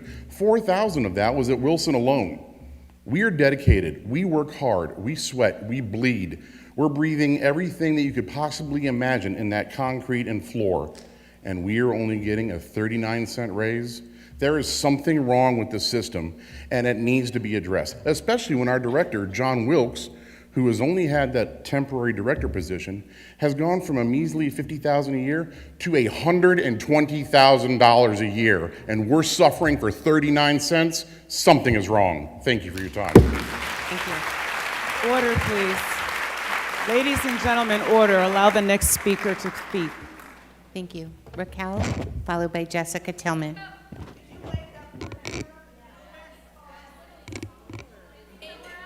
Order, please. Ladies and gentlemen, allow the speaker to speak. Order, please. Yeah, Good we evening. need to wake her up. I agree. Good evening. Good evening. I am Raquel Molina. It is sad to know that a paraprofessional in the SCPS was having thoughts of shooting up the cafeteria and slicing a special education student's neck open and beating her to death. And Sable Point Elementary waited over 9 days to notify the parents of the incident. Thank goodness the paraprofessional was aware that he was having a mental health crisis and he requested help before hurting anyone, and he was able to get the medical care he needed in a timely manner. I give this paraprofessional a lot of credit for doing the right thing, and I hope and pray he gets the proper medical treatment for his mental health disorder. A lot of the mental health issues are caused by high-level stress, anxiety, depression, lack of support, student behavior, and also by unethical behavior from administrators in SCPS. I know firsthand how low SCPS administrators can go. Oh my, they can go very low, which is sickening, and hopefully their deceiving, unethical tactics will end someday. In regards to SCPS notifying the parents several days after the incident does not surprise me because I know firsthand that SCPS cannot be trusted with special needs children. The two rotten apples, a paraprofessional and ESE teacher that mentally and physically harassed my disabled daughter, are still working in SCPS Special Education Department. And you guys all know that. Did SCPS notify any of the parents about the abuse towards my daughter when I filed a complaint? Nope. You all decided to cover up the abuse and let the rotten apples continue working in the ESE department. Sickening. Please interrupt my speech if you believe I am lying about the above statement. You guys very well know that I am not lying, and I will expose the abuse to the day I die, because my daughter may not have a voice, but her mom sure does. And you guys have noticed that. Order. Ladies and gentlemen, allow her to finish And I sure hope speaking. and pray you guys do the same for your kids. You all state that SCPS want the best for students, but in reality, SCPS just wants more abuse of power and money in your pockets. This mama wants change for the best in SCPS because it's going downhill so quickly it's depressing. Stop it, please. Please end this. Stop it. Do better. It's shameful. It's so sickening. Order, please. Order. Allow the speaker. Thank you. Good evening. My name is Jessica Tillman, and I am speaking on behalf of Moms for Liberty, Seminole County. I wanted to start out with a couple of definitions tonight because listening to the workshops this afternoon, I think the board is misguided on the trustworthiness of the district. Trust, firm belief in the integrity, ability, or character of a person or thing. Corruption is dishonest or illegal behavior, especially by powerful people such as government officials or police officers. Why is it that the district gave direction to a principal, and I'm not just talking about Sable, to not inform parents of such safety threats? It is your job by law and your own policy to inform parents. Why is it that parents have to find out from other community members or news outlets? Policy 5880, student parents' rights. Parents of district students will be timely notified pursuant to procedures adopted by the superintendent of threats to the following unlawful acts or significant emergencies that occur on school grounds during school transportation or during school-sponsored activities. Weapons possession or use when there is intended harm towards another person. Murder, homicide, or manslaughter. There's a couple more, but they're not relevant. Parents of district students have a right to access student safety and discipline incidents as reported pursuant to Florida Statute 1006.07. Hiding safety threats from parents does not build trust. It actually hurts it. The fact that enrollment is continuing to go down should tell you, no, parents do not trust the district with their children. I recall maybe it was last year when showing the kids who passed at least 2 of their state assessments with perfect scores, I began to notice a trend. It showed the school they were in when they took the test, and then it listed the current school. And I noticed a lot of the current schools had no longer in the district listed. So here's an idea. Why don't you go to these families who left the district and find out what it would take to bring them back to public school? I am sure they will tell you. Go to the teachers who are leaving and ask them what it would take to get them to stay or come back, and actually do these things they suggest. Go to the districts that aren't having enrollment issues. The superintendent had no right to tell the principal not to tell parents. Meanwhile, the board evaluated the superintendent at a 3.97 out of 4, with very small, vague explanations. A few objective things were pointed out by one board member, but overall, everything was very subjective, which also violates your policy, Policy 1010, Board Superintendent Relationships, that says the board is formulating its position with regard to the performance of the superintendent shall rely, whenever possible, on objective outcomes of the evaluation rather than on subjective opinions. I am really glad to see the revamp of the strategic plan. I hope we can really focus on the best SCPS can be, not how we are doing compared to other districts across the state and country, because we can sit here and pat ourselves on the back for all the things, all the wonderful things, which is fine, because good things need to be recognized. Some of these kids work very hard, but we only are as good as our weakest link. How can we fix our weakest link if we don't know where it is or afraid to admit it's there? In fact, we just hired a previous employee back who was fired from another district for attempting to cover up abuse of a student. Wonder where he learned to do that. A teacher resigned from allegations and inappropriate relations, and the district didn't even want to investigate it. There's a teacher arrested for attacking someone. Was that investigated? Time and time again, this district covers up, sweeps under the rug. There's also needs to be a conversation about, was this job really fit for this man? But today, the ESE positions are the hardest to fill. So was he a good fit for the job, or was he just filling a spot? You have also stated the district has a hard time keeping good new teachers for more than 5 years. You pat yourself on the back for being number one A-rated district. Start acting like it. Stop the corruption, stop hiding things from parents, and own up to the shortcomings of this district. That is transparency. You want parents to trust you? Be trustworthy. It is earned, not what we're telling you. We are telling you how to earn it. This is what you get when a superintendent is DEI installed corruptly. Resign or vote her out. The district employees should not get their cushy raises with the issues this district is facing. Thank you. Thank you.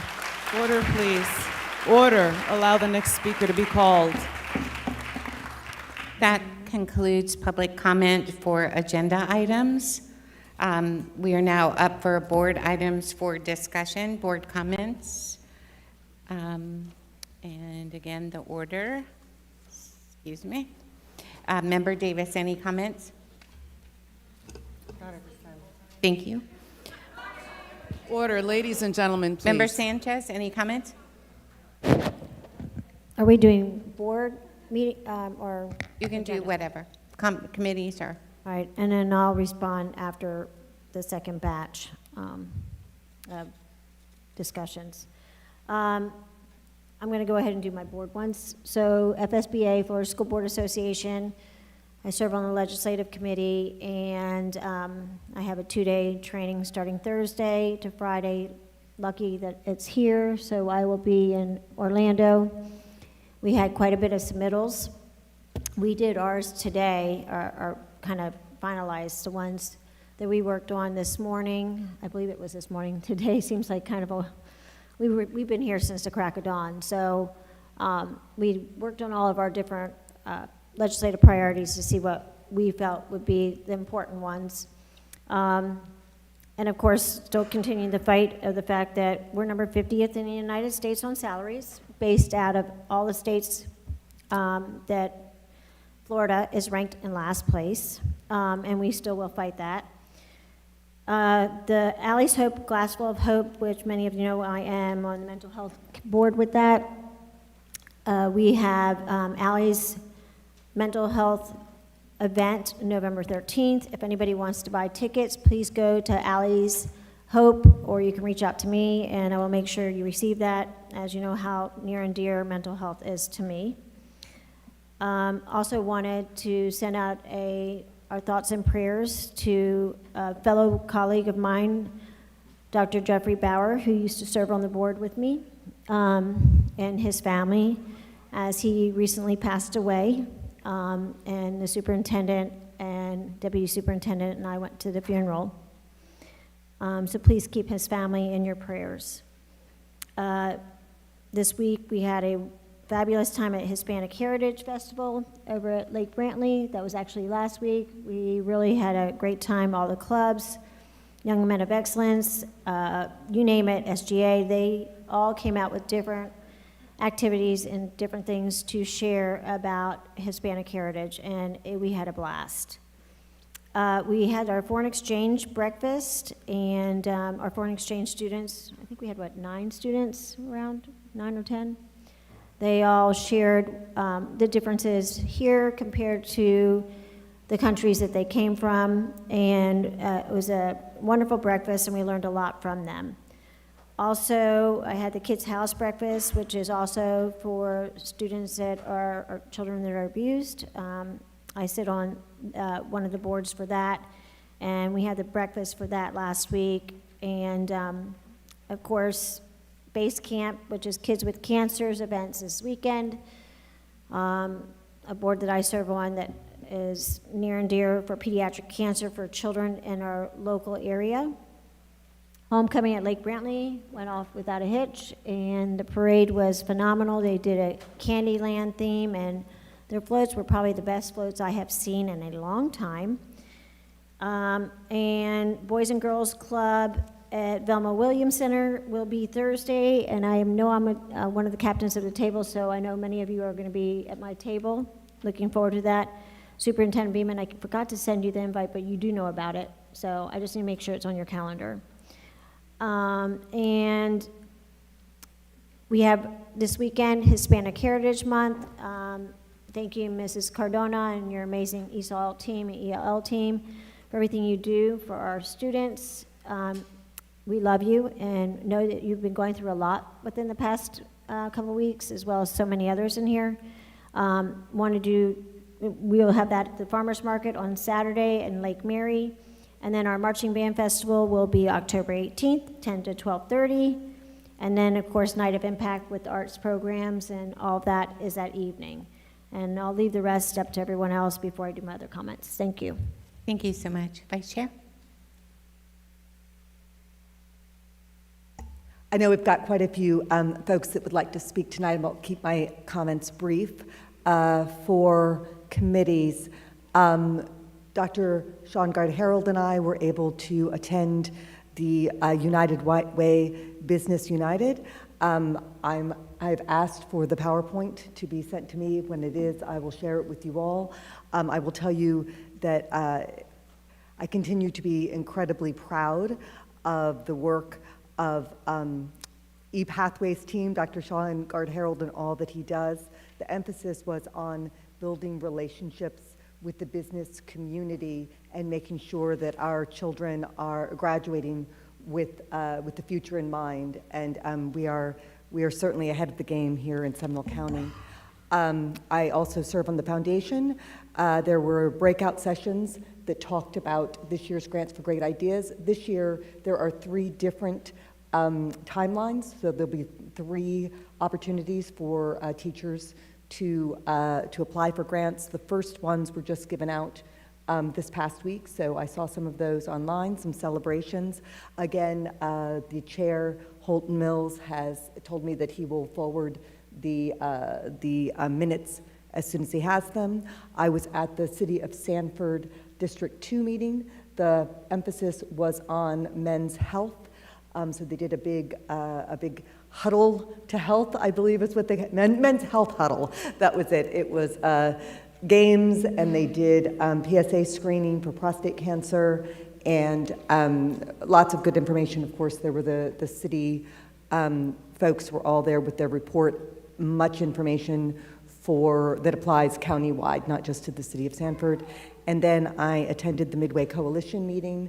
There was a standard update about the infrastructure and how that is coming along. Also, the 2 big dates for Midway Coalition are the Park and Watch Air Show, which is October 25th and 26th, that Saturday and Sunday. All the proceeds will go to benefit 3 ways. It'll be Millennium Middle School, Midway Elementary, and the Midway Coalition. So that's upcoming there.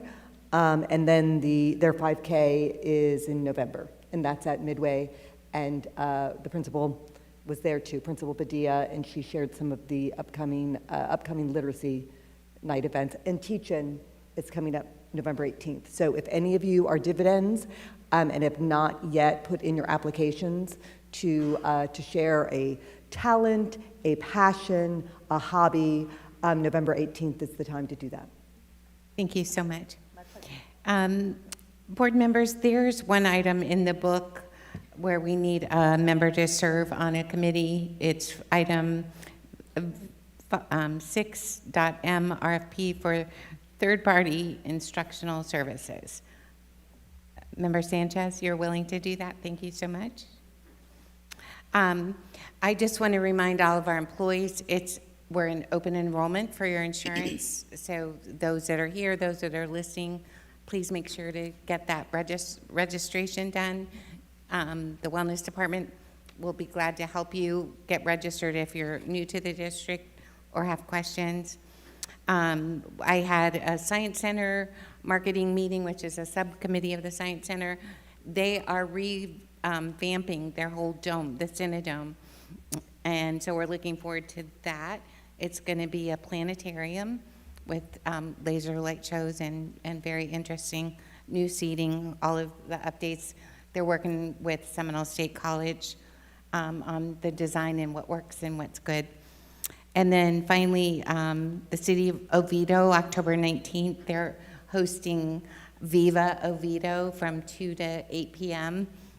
There's going to be a head-to-head competition hometown competition between Haggerty High School and Oviedo High School students on their knowledge of the Latino community. So that should be interesting, October 19th. And that's all I have. So we are up to the consent agenda. Is there a motion to? Chair, I think you forgot me. Oh my goodness, I'm so sorry. I skipped Not that right it's over that you, important. didn't you? My apologies. Go ahead, Doctor. I won't take long, I promise. I did want to comment about one of the agenda items, the school improvement plans. I'm sure everybody would like to go home and read 64 school improvement plans. But I wanted to comment because I know how hard it is to get those things done. And our teachers and administrators use the continuous improvement process to look at data that's very specific to their school.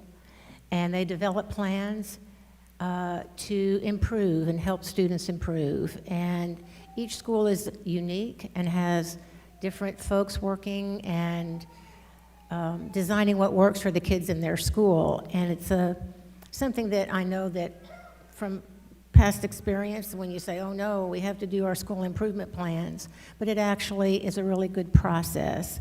And it involves our school advisory councils, the assistant superintendents, and the deputy superintendent, and then we read them as well. So if you are interested in knowing what is the targeted plan that your school is going to be working on this year to help students learn even better than they would, check out on your school's website because they'll all be posted there. So I'd like to just commend everyone that's involved in that process and congratulate you on thinking about how you can improve everything that you do in your schools. I also wanted to mention our school choice options. Last month, Dr. Gard Harold and Ms. Sioka and I went to a lunch and learn with one of the chamber lunch and learns, and they presented about our magnet schools and programs of emphasis and all of the opportunities available to students and families.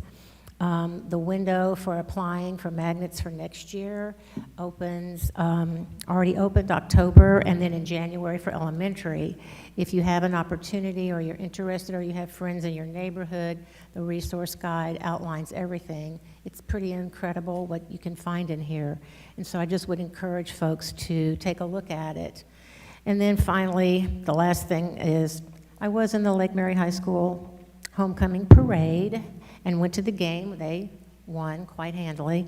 But I would like to just say that it's a lot of work making all those floats, and the teachers and the sponsors that do that really give a lot of their time and effort for all of those kinds of things. And it's just a great opportunity, having worked at that school for a long time. Back in the day, I would say, I actually ran into a student that I taught back in 1991. He chased me down. So it's a wonderful opportunity, and it's always a good thing to see all the wonderful things happening in our school. So thank you for that. That's it. Thank you so much. And now it is time for the consent agenda. Superintendent, do you have a recommendation? Yes, that the consent agenda be approved as presented. Is there a motion, please? Member Davis? Second. Second by Member Sanchez. Any discussion? All in favor, please signify by saying aye. Aye. Any opposed? Thank you. Motion passes. We have no items removed. Superintendent, do you have a recommendation on student discipline hearing? Yes, that the School Board of Seminole County approve the student disciplinary recommendations from September 15th, 2025, and September 22nd, 2025. Thank you. Is there a motion to approve? So moved. Thank you, Vice Chair. Second? Second. Member Dellinger, thank you. Any discussion? All in favor, please signify by saying aye. Aye. Any opposed? Thank you. No unfinished business, no new business. Board, do you have any committee update reports? Okay, we'll go ahead with that. Member Davis? No committees? Okay. Member Sanchez? So the zoo board that I serve on, just went blank on the rhino that's, I told you, PJ. PJ's still here. So if you want to say goodbye to PJ, our rhino's still here before he gets shipped off to his next location, and he would love to see visitors. So if you have a chance, go and visit him. This is our 50th anniversary, and there are so many activities at the Central Florida Zoo and Botanical Gardens. Just go online to Central Florida Zoo, and you will be blown away. We are selling pre-sale tickets now for the Asian Lantern Festival. It sells out. So if you want to go during the holidays and you want to pick a certain date, you have to actually block that date. So it's critical to get your tickets now, or you won't be able to get the date, or it will be sold out. So just letting you know, it's a really fun event for the entire family. Also, the Zoo Boo Bash is going on right now. So if you have little ones for the family, it's a great way to go trick-or-treating there. It's starting this weekend, October 11th and 12th, then the following weekend, 18th and 19th, and then 25th and 26th. It's packed with different activities, games, hands-on activities, and treats. And if you're an annual pass holder, the tickets are only $5 per person. They also have a kids' night out, which is great for parents. It's only kids invited from the ages of 5 to 12. A great night. My kids actually did it when they were little. That just ages me because my oldest is 32 now. But they get to explore the nature and feed the animals at night, do all these fun things at the zoo while you get to go out without your children. And it's from 6:30 to 10, and tickets are online. So go online under the events tab and see all the different things going on from there. Tomorrow, many people that have kids still at home, we also provide story time at the zoo. So from 10 until 10:30, there'll be story time at the zoo, and you'll get to meet the animal ambassador, and a special animal will be shared. Also, I wanted to mention that parents and PTAs and things like that, or any organization, with me being on the FSBA Legislative Committee, and I serve on a few different ones for the state, it's critical that if you're reaching out to your legislators, and that goes for anybody that wants, if you're in the League of Women Voters or whatever group you're in, and you want to see a bill go through, reach out to your local legislators now, because they're already really back, because it being an election year, session starts in January. So we've had about 93 bills that have been filed already, but if you meet with your legislators now, you don't have to worry about going up during legislative days and talking to them then. We're trying to encourage everybody to do to reach out to your local legislators now if you have concerns or questions or things that you would like to see go through. For example, some of you are talking about salary, safety, all these different things. Please reach out to your legislators on those topics as well. And other than that, I'm sure I'm leaving other things out, but that would be pretty much the end of everything I have. Oh, the Ritz Theater, we're celebrating our 250th year. This is coming up in January, United States. They're doing their theater tryouts for that of a youth variety show. So you can go to the Ritz Theater in Sanford, or go online, and you can have your child apply to be in the youth variety show that we're doing. Thank you. Thank you so much. Vice Chair? I did my committee reports earlier, so I would just like to share with everyone here. Member Sanchez mentioned if you would like to reach out to your delegation to please do that, but I want to give you all an opportunity. At 9 a.m. on October 23rd, the Seminole County delegation will be at the County Commission office in downtown Sanford. So it's a great time to meet your representatives, and if there is an issue that we need resolved at the state level, whether it be funding, whether it be background safety checks, employment procedures, I think working together and coming up with a solution is our best course of action. I did not realize, as a parent, so many years ago, when I first started on this journey, that PTA was more than bake sales and fun runs and teacher appreciation week. It is the oldest children's advocacy group in the country, and it was through our PTA that we were able to get the release of funds this summer for Title III and IV from the federal government. It was also the PTA that gathered great numbers of voices to lobby in Tallahassee to make sure that we had full funding for our AP, IB, CAPE. And so I know this evening the temperature is high. You all are passionate about your children. We are passionate about your children. Order, please. Order, please. Order, please. We are passionate. We are passionate about your children. And in order for us to make sure that we are able to have the strongest, safest, very best public school system that we can, we need to come together, we need to listen, we need to hear one another, and we need to help come up with solutions. I have a stack of my business cards here. My cell phone is on here. I did not hear from one parent about this incident. I was aware via email and social media.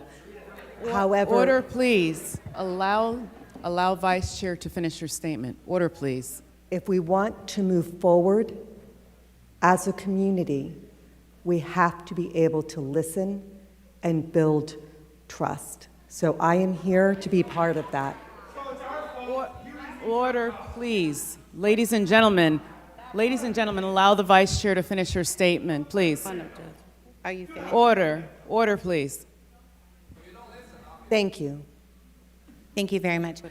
Dr. Dellinger, I'm not going to forget you this time. It's committee Yeah, I'm just reports or going to other talk statements. about the Business Advisory Board. Met last Thursday. I'd like to thank the members of that group for their outstanding representation. And that's really all the comment I have this evening. Thank you. Thank you. The only committee that I attended was SHAC. They were discussing, which is this Seminole Health, Madam Clerk, what does SHAC stand for? I don't even know that. Seminole Health Advisory Council. Advisory Council, thank you. So they were discussing the vaccinations, which were the hot topic last month. They've come up with a plan, I think, with the primary 4 vaccines that they will be recommending, with variations for parental approval. And there was also a presentation by Empath on mental health support, and that they are offering free trainings available, so I can get that contact information if you would like. And I, too, want to take a moment of personal privilege to our parents and families from Sable Point and throughout our district, not just you. You're here this evening, and we appreciate hearing your voice. We all have been inundated with emails and phone calls, and we understand. Order, please. And we Order. understand. Order, please. I did not receive a phone Allow call. the chair to speak. Allow the chair to speak, please. I have received phone calls. I'm sorry, I'll speak for myself, sir. We are all parents. We all know the safety of our students as paramount. As the matter was unfolding, it quite honestly seemed like you had more information than did we. And it made... Ladies and gentlemen, allow this chair to finish her statement, please. It was made public on all the social media channels and throughout the community. That helped create widespread emotions. I feel you. I feel you. We understand that only knowing part of a situation can cause greater confusion. We fill our brains with all the worst possible solutions. I get it. I know that. I want you to know that we have full confidence in our safety and our security teams. We do. They are state of the state. They are often called to advise. We all believe in the work that they do. They are a true partner in keeping our buildings safe. My ask for you is, before you post on social media, please call us, talk to Sheriff. Ladies and gentlemen, please let the chair finish her statement. Ladies and gentlemen, please allow the chair to finish her statement. Speak to Captain Shaw. We are all available, and we are your partners. We want you to know that. Order. Order, please. Order. Excuse me. We're following the agenda, and it's time for board comments. Thank you. When we say, if you see something, say something, we mean please tell the SRD, the principal. That's the process, and we ask for your continued help with that. And Member Sanchez is flagging me down. First of all, to my Sable Point family, you're very near and dear to me. We can do better. And order. Ladies and gentlemen, order, please. Allow Member Sanchez to speak. Clearly, when I was a classroom teacher, and if I didn't have a lesson that went well, or I didn't get something done that needed to get done, I took ownership. And that's what people do. You take ownership, and when something's not right, you didn't do it correctly, you take ownership. And we need to figure this out. We need to get to the bottom of this. We cannot allow this to happen. And we need to dig deeper. And speaking from my heart, my apologies for it happening. I would like our superintendent to have an opportunity to speak as well. But please remember, we need to be respectful. We need to be compassionate. We all are here. We all are elevated. I mean, I want to break down in tears. I mean, I saw some of you breaking down in tears. I worked with many of you. I know many of you. Let's listen, okay? And let's see what we can do, because we have to work together. We need to figure this out, take this and move forward, make sure that this never happens again, and that we get it resolved, because our poor children and you all suffered, and that is not right. Order, please. Order. Thank you. It's now time for public comment, non-agenda items. So if you'll line up, it's 2 minutes time. I have Susan Lee, followed by Hannah Lang, followed by P.L. Malcolm.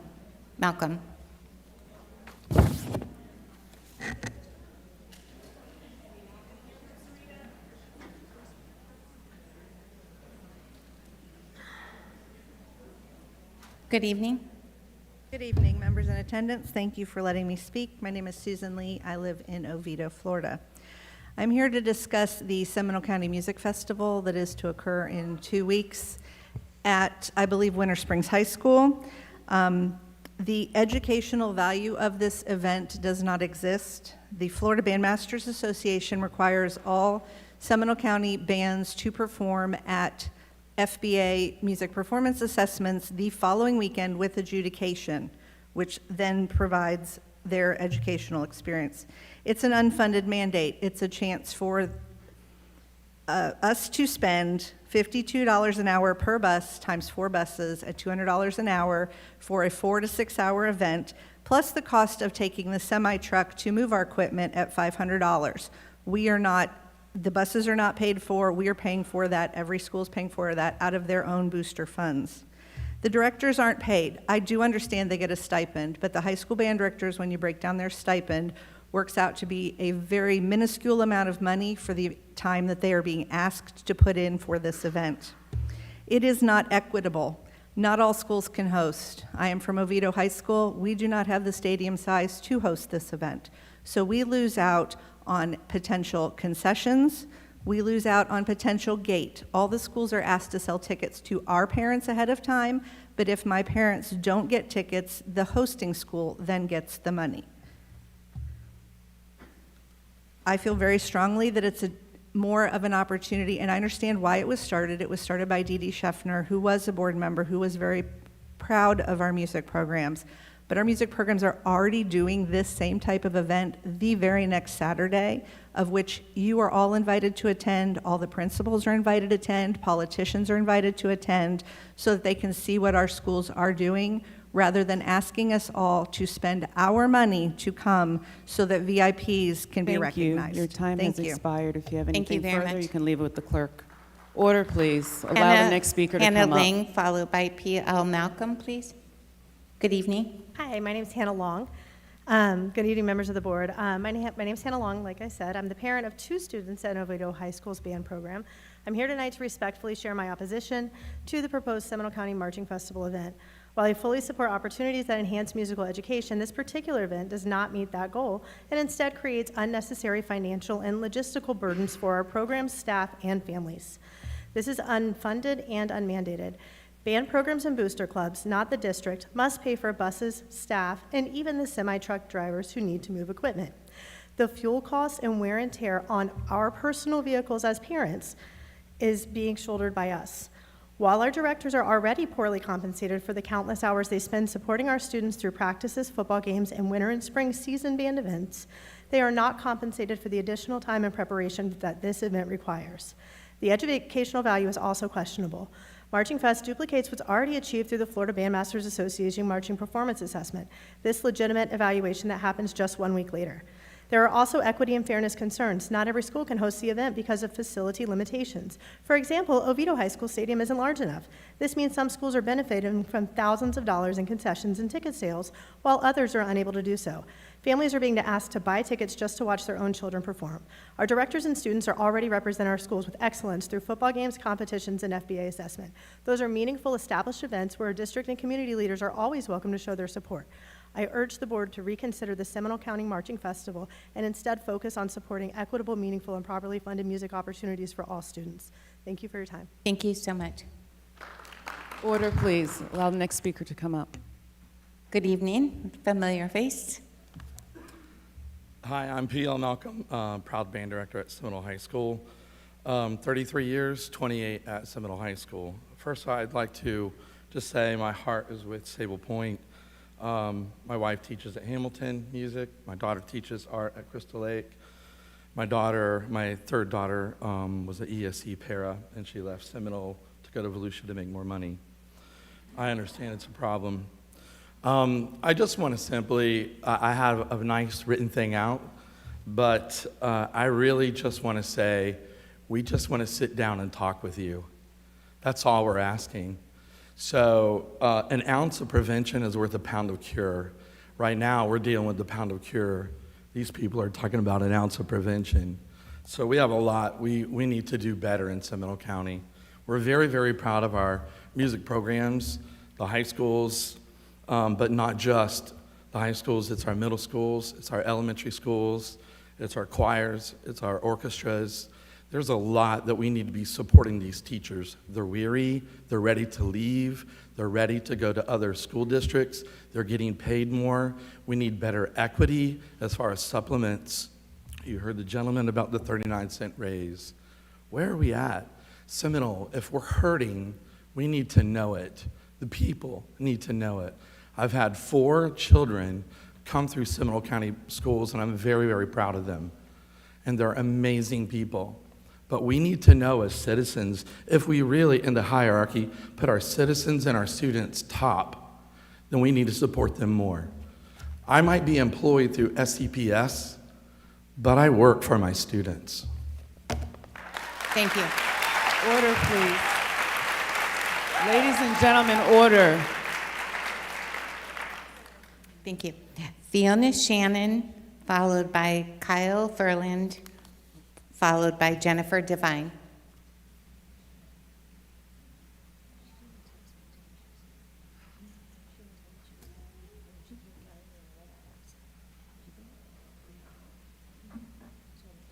Good evening. Good evening.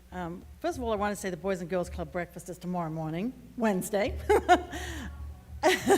Anyway, good evening, Superintendent Beeman and school board members. I was anticipating an unusually large crowd tonight because of the concern over the issue at Sable Point Elementary. I know I sound like a broken record, but once again, this just illustrates how important it is that only fully trained law enforcement, our SROs, be armed on our school campuses. We must never even consider arming school staff or teachers. Our students deserve the best, not the cheapest way to keep them safe, and the risk is far too great. I would also like to add, after listening tonight, as someone who has attended these meetings regularly since 2018, to all of the people here tonight, please be careful and do your own research before believing everything you have heard. There is a group that has taken your pain to exploit their own agenda. This group is responsible for the attacks on DEI, diversity, equity, and inclusion, for the book banning in our state, and the overall attacks on public education. I'm not talking about the parents from Sable Point Elementary. I'm talking about another group that's here tonight, that are here at every meeting. Also, call your governor and legislators and tell them to spend the surplus he boasts about on teacher and school staff salary increases. Thank you. Thank you. Order, please. Order. Good evening. Greetings. My name is Kyle Furland, and I'm the band director at Winter Springs High School. I am speaking to you today in hopes of initiating a much-needed dialogue regarding reasonable expectations and fair compensation for Seminole County's band directors and other performing arts teachers. If you've ever flown on an airplane, you know that they remind you to put on your own oxygen mask first before assisting others because you cannot help anyone if you pass out. The band directors of Seminole County are struggling to breathe right now, which is making it very difficult for us to help our students. For the last few years, my colleagues have tried to work through the proper channels to address the systemic issues that have led to us to feel that our work is not valued. We feel our concerns have been dismissed by county leadership. In one meeting, we were advised to simply say no to more events. But what exactly can we say no to? If we say no to the 50 to 75 hours of unpaid instructional time during summer band camp, will our schools and communities support not having a marching band ready for football season? What if we say no to the 75 to 100 hours of after-school rehearsals, football games, concerts, festivals, school and community events, many of which are the very activities that inspired me to be a music teacher? Should we say no to hosting these large events that provide educational opportunities for students beyond Seminole County? Should we say no to the All-County Band Festival and stop inviting world-class conductors who have served at the pleasure of the president to come work with our students? Should we let the important parts of our programs like color guard and percussion just dissolve because there are no funds allocated to pay for additional help? When we discussed the possibility of saying no to this festival, we were informed that it was a county directive and expected to participate. Other districts have taken steps to remedy these inequities, including language in the stipend and contract that outlines the number of events that we're responsible for, placing directors on extended contracts to account for summer hours, or increasing the amount or number of stipends we're eligible for. I ask you that you be among those who support the teachers who work so hard for our students each and every day. Thank you. Thank you. Order, please. Jen Devine. Good evening. My name is Jennifer Devine, and I am a former SCPS student, a former SCPS fine arts educator, and current parent to an SCPS student. I would like to take a moment to discuss the unfair treatment of the fine arts teachers and today specifically band directors in our county. As outlined in the SCPS agreement with SEA, band directors are afforded a pittance of a stipend. Other extracurriculars and sports are also afforded stipends. For example, theater teachers receive a stipend for the direction of 2 plays during the year. Sports coaches are afforded stipends for each season. For example, a cheer coach has 3 separate stipends available for each of the seasons. I don't want to diminish the cheer coach stipend. They deserve every single penny they get and more. But I do want to show the inequity afforded to band teachers. To be clear, these educators deserve more than they are afforded, but band directors are given no direction within the contract as to what their stipend is for, despite the fact that the band's season is year-long and band teachers put in countless hours throughout the year on various events. On average, an SCPS band teacher spends over 150 hours between band camp before school rehearsals for football games and the actual football games. When broken down hourly, the stipend they receive for this time is far less than their base pay that they make for their regular salary, meaning that everything else that they do is essentially unpaid. That's all of the festivals, the fall, winter, and spring concerts, the competitions, the parades. All of that is done for free. Nothing in their contract requires our band directors to participate in the SCPS Marching Festival scheduled for October 18th, yet our teachers are being strong-armed by this district into attending for no additional pay. They are being guilted and gaslit by being told to just do it for the kids. No one tells a doctor to provide medical treatment for free. No one asks a CPA to do their taxes for the warm feels. Let's treat our teachers like the professionals they are and pay them for their time. These band directors have skills which make them valuable assets to our districts and which give us one of the Your best, time has expired. If you have a written best statement, music programs in the if you county. have a written statement, you can leave it with the clerk. Thank you. Thank you so much. Okay, that concludes the public comment non-agenda items, and it's now time for the superintendent's report. Okay. Thank you, Chair. First up, I would like to call Captain Shaw to provide an overview on the 24-25 Annual District Compliance Report. Thank you.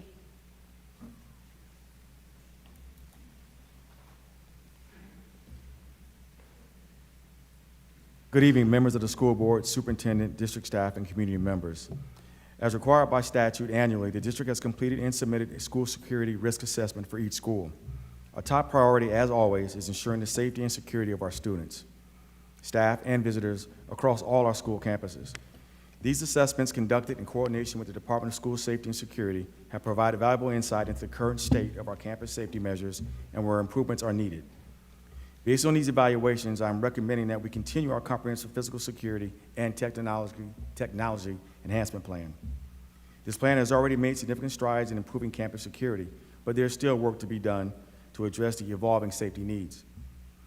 The key areas of focus for the upcoming year include secured entryway, access control, school safety technology, video management platforms, and radio system upgrades. These recommendations are based on a comprehensive evaluation of each campus's unique needs and vulnerabilities, as well as input from school staff and safety experts. Implementing these measures will provide the best opportunity to protect our students and staff while also fostering an environment conducive to learning. We appreciate your continued support as we work to enhance our school safety protocols. Thank you. Thank you so much. Superintendent?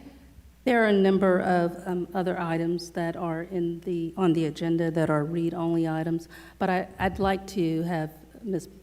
Dr. Bonce come to the front to cover a couple of opportunities and issues that we've been discussing with tonight's vote.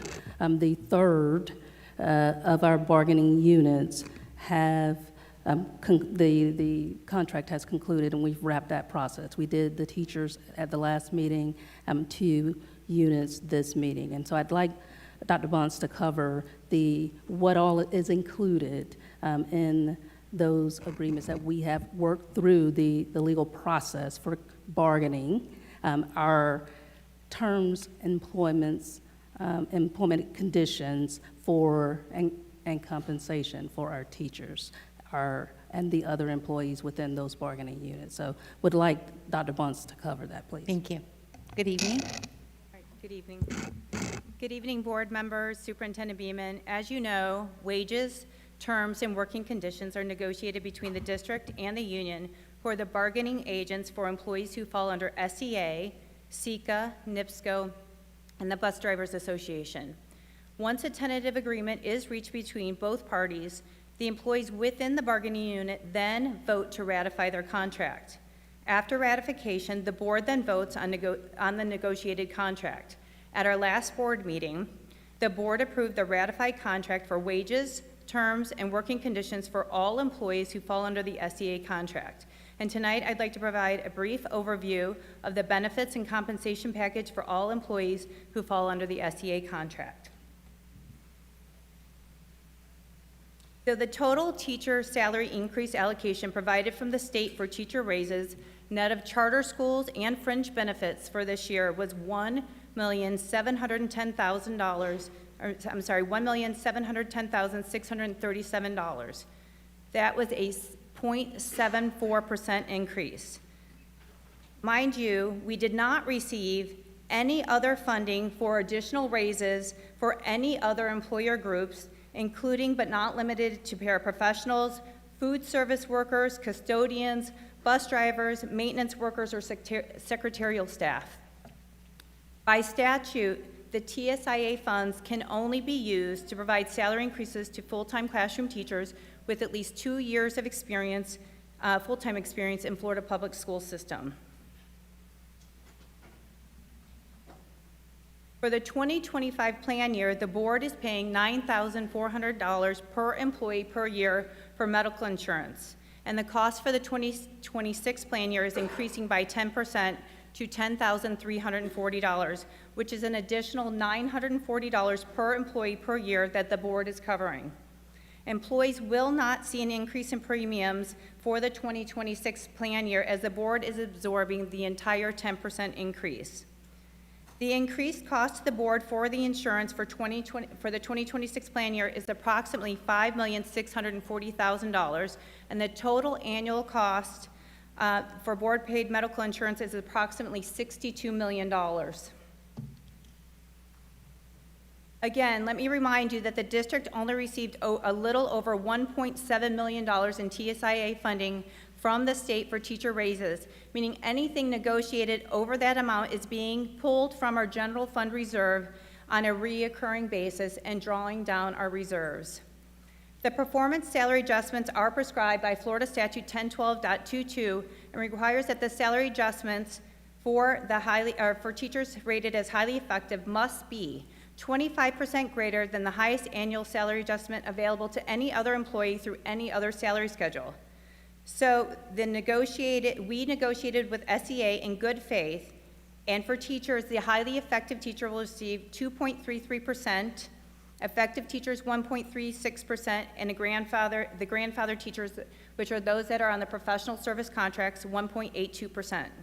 Additionally, extracurricular and seasonal supplements are provided for assigned duties outside the normal workday, and the supplements increased by 2% this year. In fact, in 2016, the district and SEA negotiated language that whenever there's a negotiated amount for teacher raises, that the supplements will also increase by the same percentage. so that all extracurricular and seasonal supplements will increase every year, ensuring that they do not remain stagnant. For example, for the 25-26 school year, a head football coach supplement increased from $4,448 to $4,537. A baseball coach supplement increased from $3,927 to $4,006, and high school band director supplements increased from $4,450 to $4,539. Additionally, the increase to the board contribution for insurance for teachers alone is $2.2 million for the 25-26 school year. So the total cost of compensation and benefits package for teachers for the 25-26 school year is $6,929,167. Overall, salaries are approximately 80% of the district's overall budget, and the district pays approximately $225 million in base salaries annually for teachers. That does not include supplements, advanced degrees, or board-paid insurance contributions. For a historical perspective, over the last 4 years, salaries have had a cumulative increase of 12.29%. Additionally, extracurricular and seasonal supplements have also had a cumulative increase of 12.29%. While FRS rates, which are also paid by the board, have increased by 17.8% over the last 4 years, which the board has also had to absorb. I'd also like to talk about SECA and NIPSCO. So SECA are our paraprofessionals and secretarial staff, and NIPSCO include our custodial and maintenance staff. And we went through the same negotiations process, and tonight the board approved the ratified contract for all employees who fall under the SECA and NIPSCO contracts. The total compensation and benefit package for SECA and NIPSCO totaled $1,638,000, which was an average increase of 2%. All employees in SEA, SECA, and NIPSCO will see their raises on their November 21st paycheck, and all retroactive pay will be in their December 19th paycheck. I do want to thank the board and the superintendent for honoring the work of our employees by ensuring that all employees received a raise, even though we were only provided funding, $1.7 million in TSIA funding and no funding for any other group. But while still remaining mindful of the budget constraints and exercising financial responsibility to ensure that we are good stewards of the taxpayer dollars and ultimately ensuring that we have long-term sustainability of our organization. So again, I thank you, board members and Superintendent Beeman. Thank you very much. And board members, I asked Dr. Bunce to give you that overview because for a number of reasons, but one, compensation there is a process for us to talk and discuss compensation. It's through the collective bargaining process. And so conversations, individual conversations outside of this process is problematic, and the process does include conversations, the possibility of for supplements and other such things. So I just want you all to know that this collective bargaining process, we have engaged, we have collaborated with the union in bringing forth the best plan negotiated by both parties to you for all of the bargaining units. We have one more, I know that is coming to you, but that's the way compensation and the terms and conditions of employment, that's the process that's outlined for us to talk about those things, and we do. I'd also, board members, like to share with you to respond to some of the public comments as it relates to Sable Point.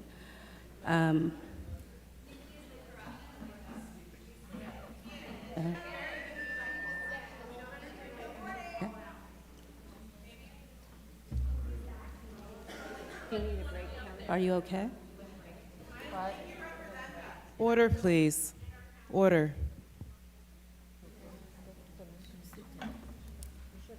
Are you? Okay. Chair, is it appropriate for us to take a recess at this point? Yeah, why don't we take 5 minutes? 5 minutes? Ladies and gentlemen, please.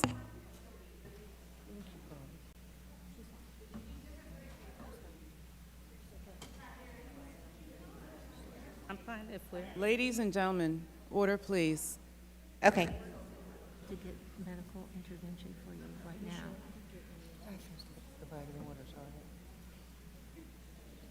It's okay. Go ahead, Superintendent, we're going to go ahead. I need to.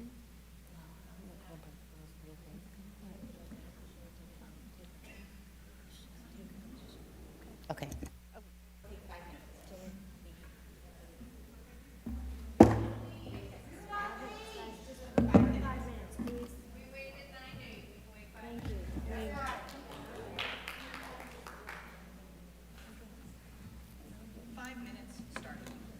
You can get this.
sorry.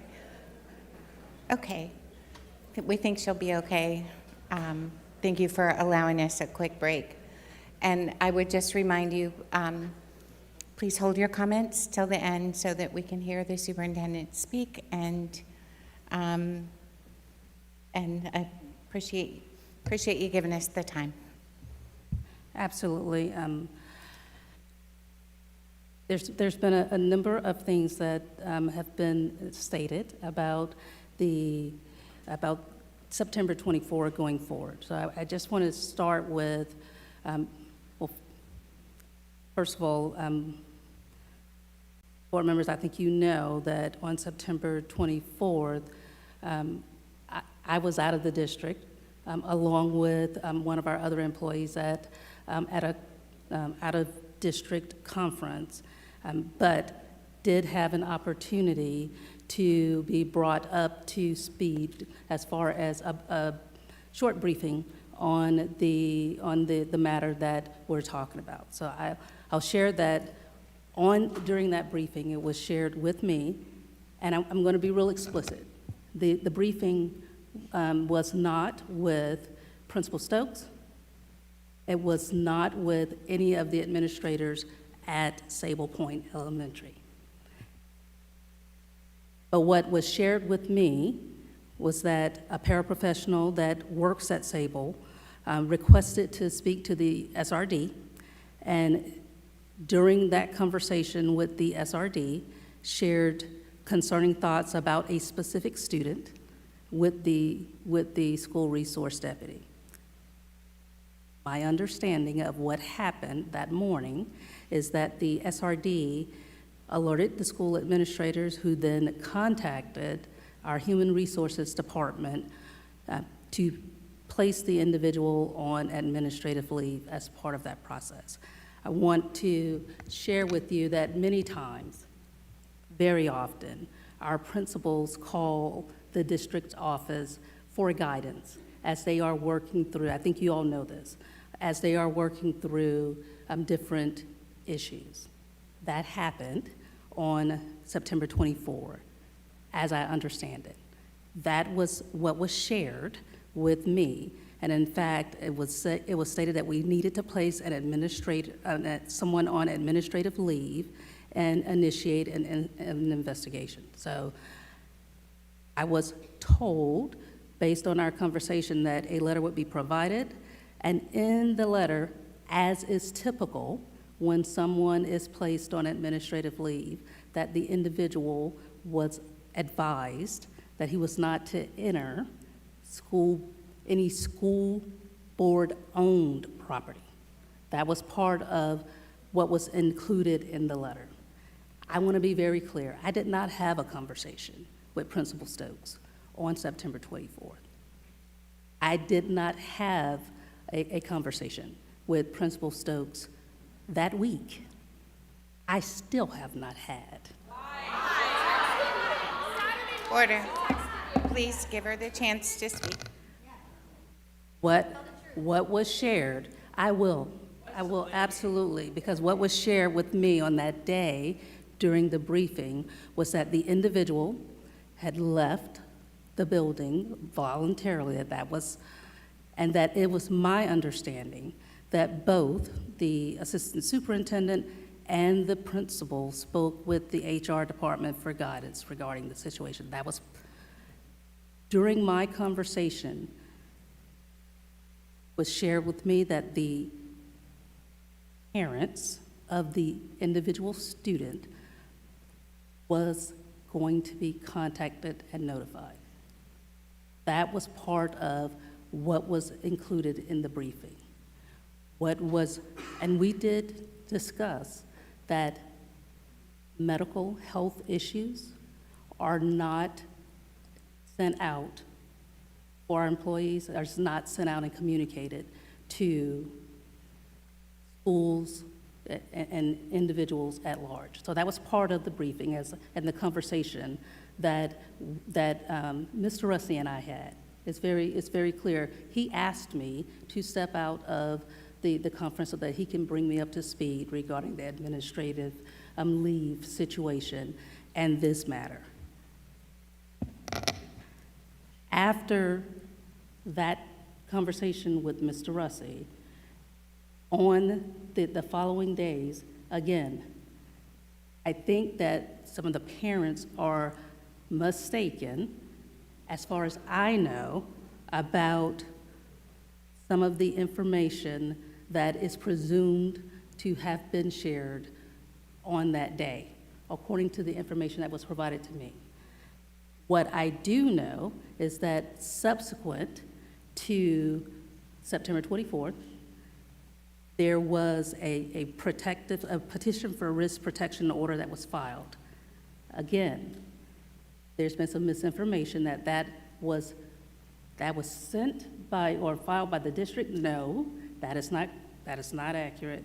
It was also not something that we requested. So that is a separate document initiated by a different entity, and in fact included information regarding both information on the 24th, later in the day, because it was involved an interview and other things that were not with SCPS, and also a number of other documents, again, not SCPS knowledge at that time. There was a number of things included in that petition that we had no knowledge, we as the district. I think there's been reference to 2 events that happened, not any information that the district had. And I just want you all to know that all that information, not in our awareness. It was not in March and not in August when the individual was employed initially at a different school and was, I think, transitioned over to Sable Elementary at the beginning of this year. That information was not in our awareness, and arrest information is what is brought up in our background screening procedures, and the individual that we're referring to cleared the background check when he was hired by Seminole County Public Schools. And if an individual is arrested, then we get a hit. We have not ever gotten a hit because, and when I say a hit, then we would get notice from a database that one of our employees has been arrested, and then we would be able to process that information. That's not happened in this case because the individual has not been arrested, hadn't had any arrests at the time that he became employed, and does not, it didn't come up because there was no arrest. So there's been some misinformation that the individual had a number of arrests on his records. No arrests, no convictions. That is what is looked at when we are hiring. Okay. I also want you to... Order. Please let her speak.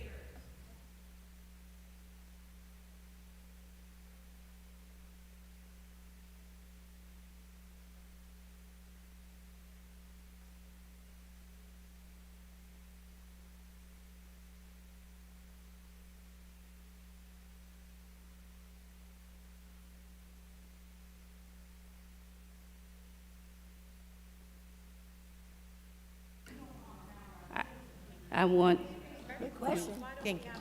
Thank you. And Let's let her finish her comments. And I'll just say, I'm sharing with you about what we have. It's a statewide database. It's a statewide requirement for all employees. As you all know, it's based on Florida law. What our background screening requirements are prescriptive in the in-state statute. So we follow all of the steps for that are required for background clearing. that is outlined. I would just want you to. Order, please. I would also. A second, please. Yes. I know you're all upset and you're all passionate, but nothing gets accomplished here when we just keep yelling out. I promise you, everything you're talking about needs to be addressed, and it's going to be addressed, and I think that's what you're trying to do. But you got to let them finish, though, and we got to have order to get that done. Please. It is, and I do want to, there's been some indication that individuals were silenced. And I want you to know that based on my conversation, on the day of, there was guidance provided about notification, not just for the parent of this specific student that there was an awareness of, but also to other external entities, an external entity that is part of our regular process. So I will just, because when there are different occasions, I'm looking at you all and you look, you're looking like you're confused. You know that we have to report when there are different things that happen. And it is my awareness that there was guidance provided to make sure that that happened in this situation. That was what was shared with me during that briefing on September 24th. I would also say that the misinformation that has been shared out has not stemmed from this office or from any of the individuals that I'm aware of. I don't think that any of the district employees was inappropriately sharing information to kind of grow the fever around what we have been experiencing. I will say, though, that there have been some individuals that have reached out to me to share that, yes, we understand what has happened and kind of where we are, but there are some things that we can do that we are asking in order to alleviate some of the concerns. One of those things was to rekey the school. That was not a request from any administrator at the school. It was not a request. In talking with our law enforcement officers and talking with... Order, please. I'm not...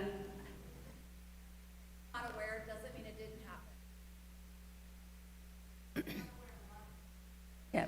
Okay, let her finish her comments. And talking with our law enforcement partners, it was suggested that that would be something that would be helpful in addressing some of the concerns. So over the weekend, you all are aware that I requested that the school be rekeyed because of the concerns that the parents have. I would also share that based upon some of the things that we've seen, we've talked with our law enforcement partners about having the increased presence for added reassurance, and we've had that since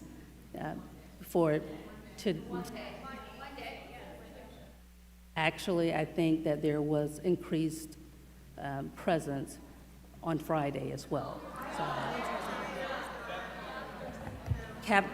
Captain Shaw, I'm sorry. Were you on campus on Friday? At the very end of the day. And I'm actually intimate familiar with a bunch of these people in the green shirts because I have been there so much. Not only me, my lieutenant in the back, Sergeant Jones in the back, and there's going to be other law enforcement that you guys just won't see because you don't need to see them because that's not the way it works. But we've had presence there, and we'll continue to have presence there.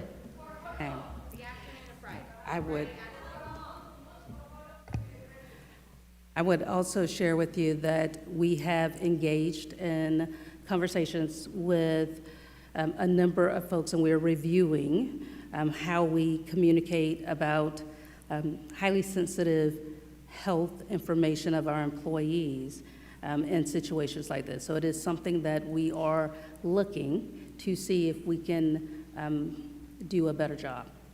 That is part of what has been the discussions since last week and continue. We've also I want you to know that one of the things in regards to some of the things that happened in March, again, no awareness by the district, but we have put in, we're having conversations to see if there are opportunities for notification, even on non-arrest, even on when there's not any pending CAPIAS or any pending matters where we would be able to receive notification if the individual is known to be an employee. And so those are things that are moving forward. It is my awareness that the individuals, both the employee and the family members, remain cooperative with law enforcement. They've been in contact and will remain in contact, so that monitoring of that individual is something that will happen going forward. Again, they've been very cooperative in regards to this situation. When the individual resigned, my understanding is that that individual sent the resignation via email. I did receive a copy of an email prior to that, where pursuant to the letter that we had provided to the individual, he said, I'm making myself available for the investigation that was outlined in the letter. Before that could really be initiated, he subsequently sent the resignation via email.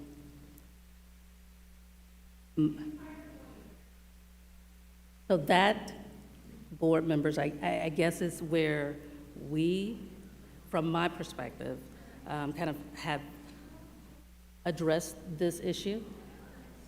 I understand.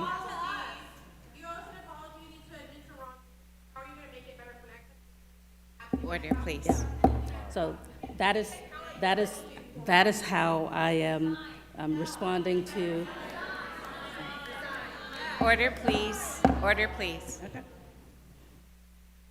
So meantime, you're working with a group to try to figure out how we can do better with getting this handled in a rapidly, quick way, and making sure that we're not violating any FERPA laws, which is extremely critical. And so we're collaborating with the sheriff's office and whoever else, whatever entity that's involved. And I suggest, even as a legislative advocate for our district, I'm going to bring it up at my legislative meeting to see what ways, since this is a state statute, that we don't get to see their, mental health issues or anything like that, that we have the risk management, that we have some sort of way to see that in case for somebody for employment purposes and so on and so forth. That maybe we can work together collaboratively by the state to see how the statute can be readjusted for employees that work for us or apply for jobs. And I would share with you that I'm not aware of a database of individuals and their mental health diagnosis or any information that I'm not aware that is something that's in existence. Okay. So, but Maybe, obviously. yeah, we can at least kind of dig in and see. I mean, it's worth a shot to try to ask to see what's going on, because of course we need to figure out how to make sure that this doesn't happen again. and make sure our babies are safe and our parents aren't worried and our teachers are happy. So, And Yes. Vice Chair? and we all feel this way. I mean, it's not just me. And so, and so I know that,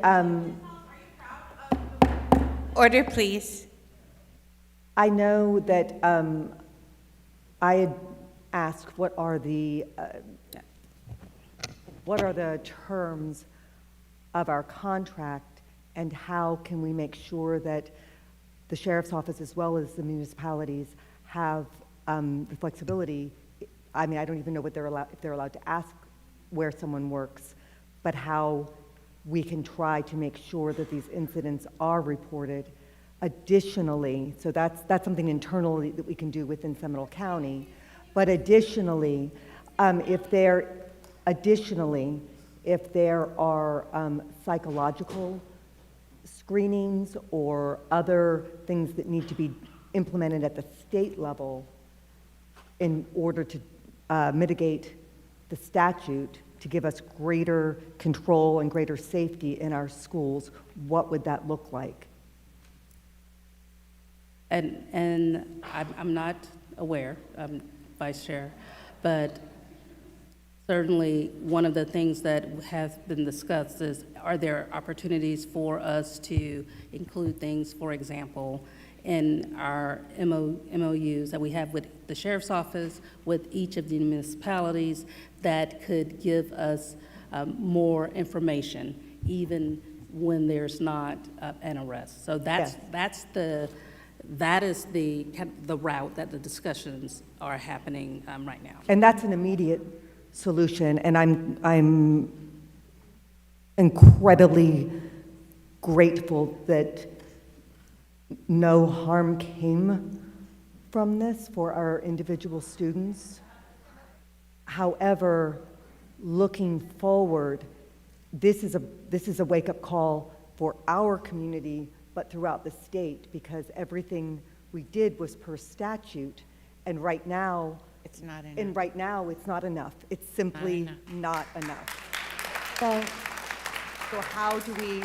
how do we make sure that we address the needs going forward for our children, but also beyond? And I'd like to suggest that we have a closed session with our entities, with the sheriff office as well, and any others, to make sure we're all on the same page. But when we do reach out, and I reach out, or anybody else that wants to reach out, is for that fact, to discuss how we can expand the law in the state for the districts to be notified of contracts with our employees that are not just for arrests or charges, but for other situations like this. And I think that that's critical. And somehow we need to make sure that that is something that is addressed throughout the state. And through Sheriff Lima is the president of the State Sheriff's Association. If we have experienced this issue, I am not sure that we're the only person that's ever experienced this issue. So whether it's in the state of Florida or beyond, where have they been able to make sure that we can provide, they've provided, where have other places provided an extra layer of safety? Well, and I think you all know this, conversations with our law enforcement partners, from Captain Shaw to Chief Francis, to very, very collaborative in working forward. And so I do believe that there are things that we will be able to improve upon. I'm not suggesting that there's not. And I think that we all are committed to doing that. Including the communication piece, correct? With the process. Thank you. Correct. Yes, something needs to go out I don't want like this to immediately. happen to any other school, anywhere. I am so sorry, and I feel every bit of your angst and filling in the unknown with worst case scenario. So we've got to do better. I appreciate that. I would ask that after the investigation is finalized, could we then have a closed session on plans forwards with the board to understand better practices or best practices? Absolutely. I think we have a number and of maybe even have some opportunities sort going of forward to do parent that. input as well, where we get their information. I remember being so upset when I was in the classroom back in the day, 10 years ago at Sable, but when 9/11 happened, and the anxiety that I stressed over, that I still have. It never goes away when you don't know if your babies are safe or not. It never goes away if you're in a classroom. And only teachers and administrators and anybody that's walked and stepped in our shoes understand when you're in a classroom what goes on in your daily life. And you're watching babies, and you're watching your kids. These are your children. And we want to make sure that this does not occur, because I have massive anxiety just from this whole past 2 weeks of hearing this. I can only imagine you all and your children and our faculty, and if you need any mental health support, we got to provide it for you. And but we need to provide it for you. And if that is something that you need, we will make sure you get it. Abby, I would suggest that if you are interested in doing a subgroup and take notes, that you go ahead and do that on non-board time. Okay. Okay. And with that, this meeting is adjourned. 8:14 p.m.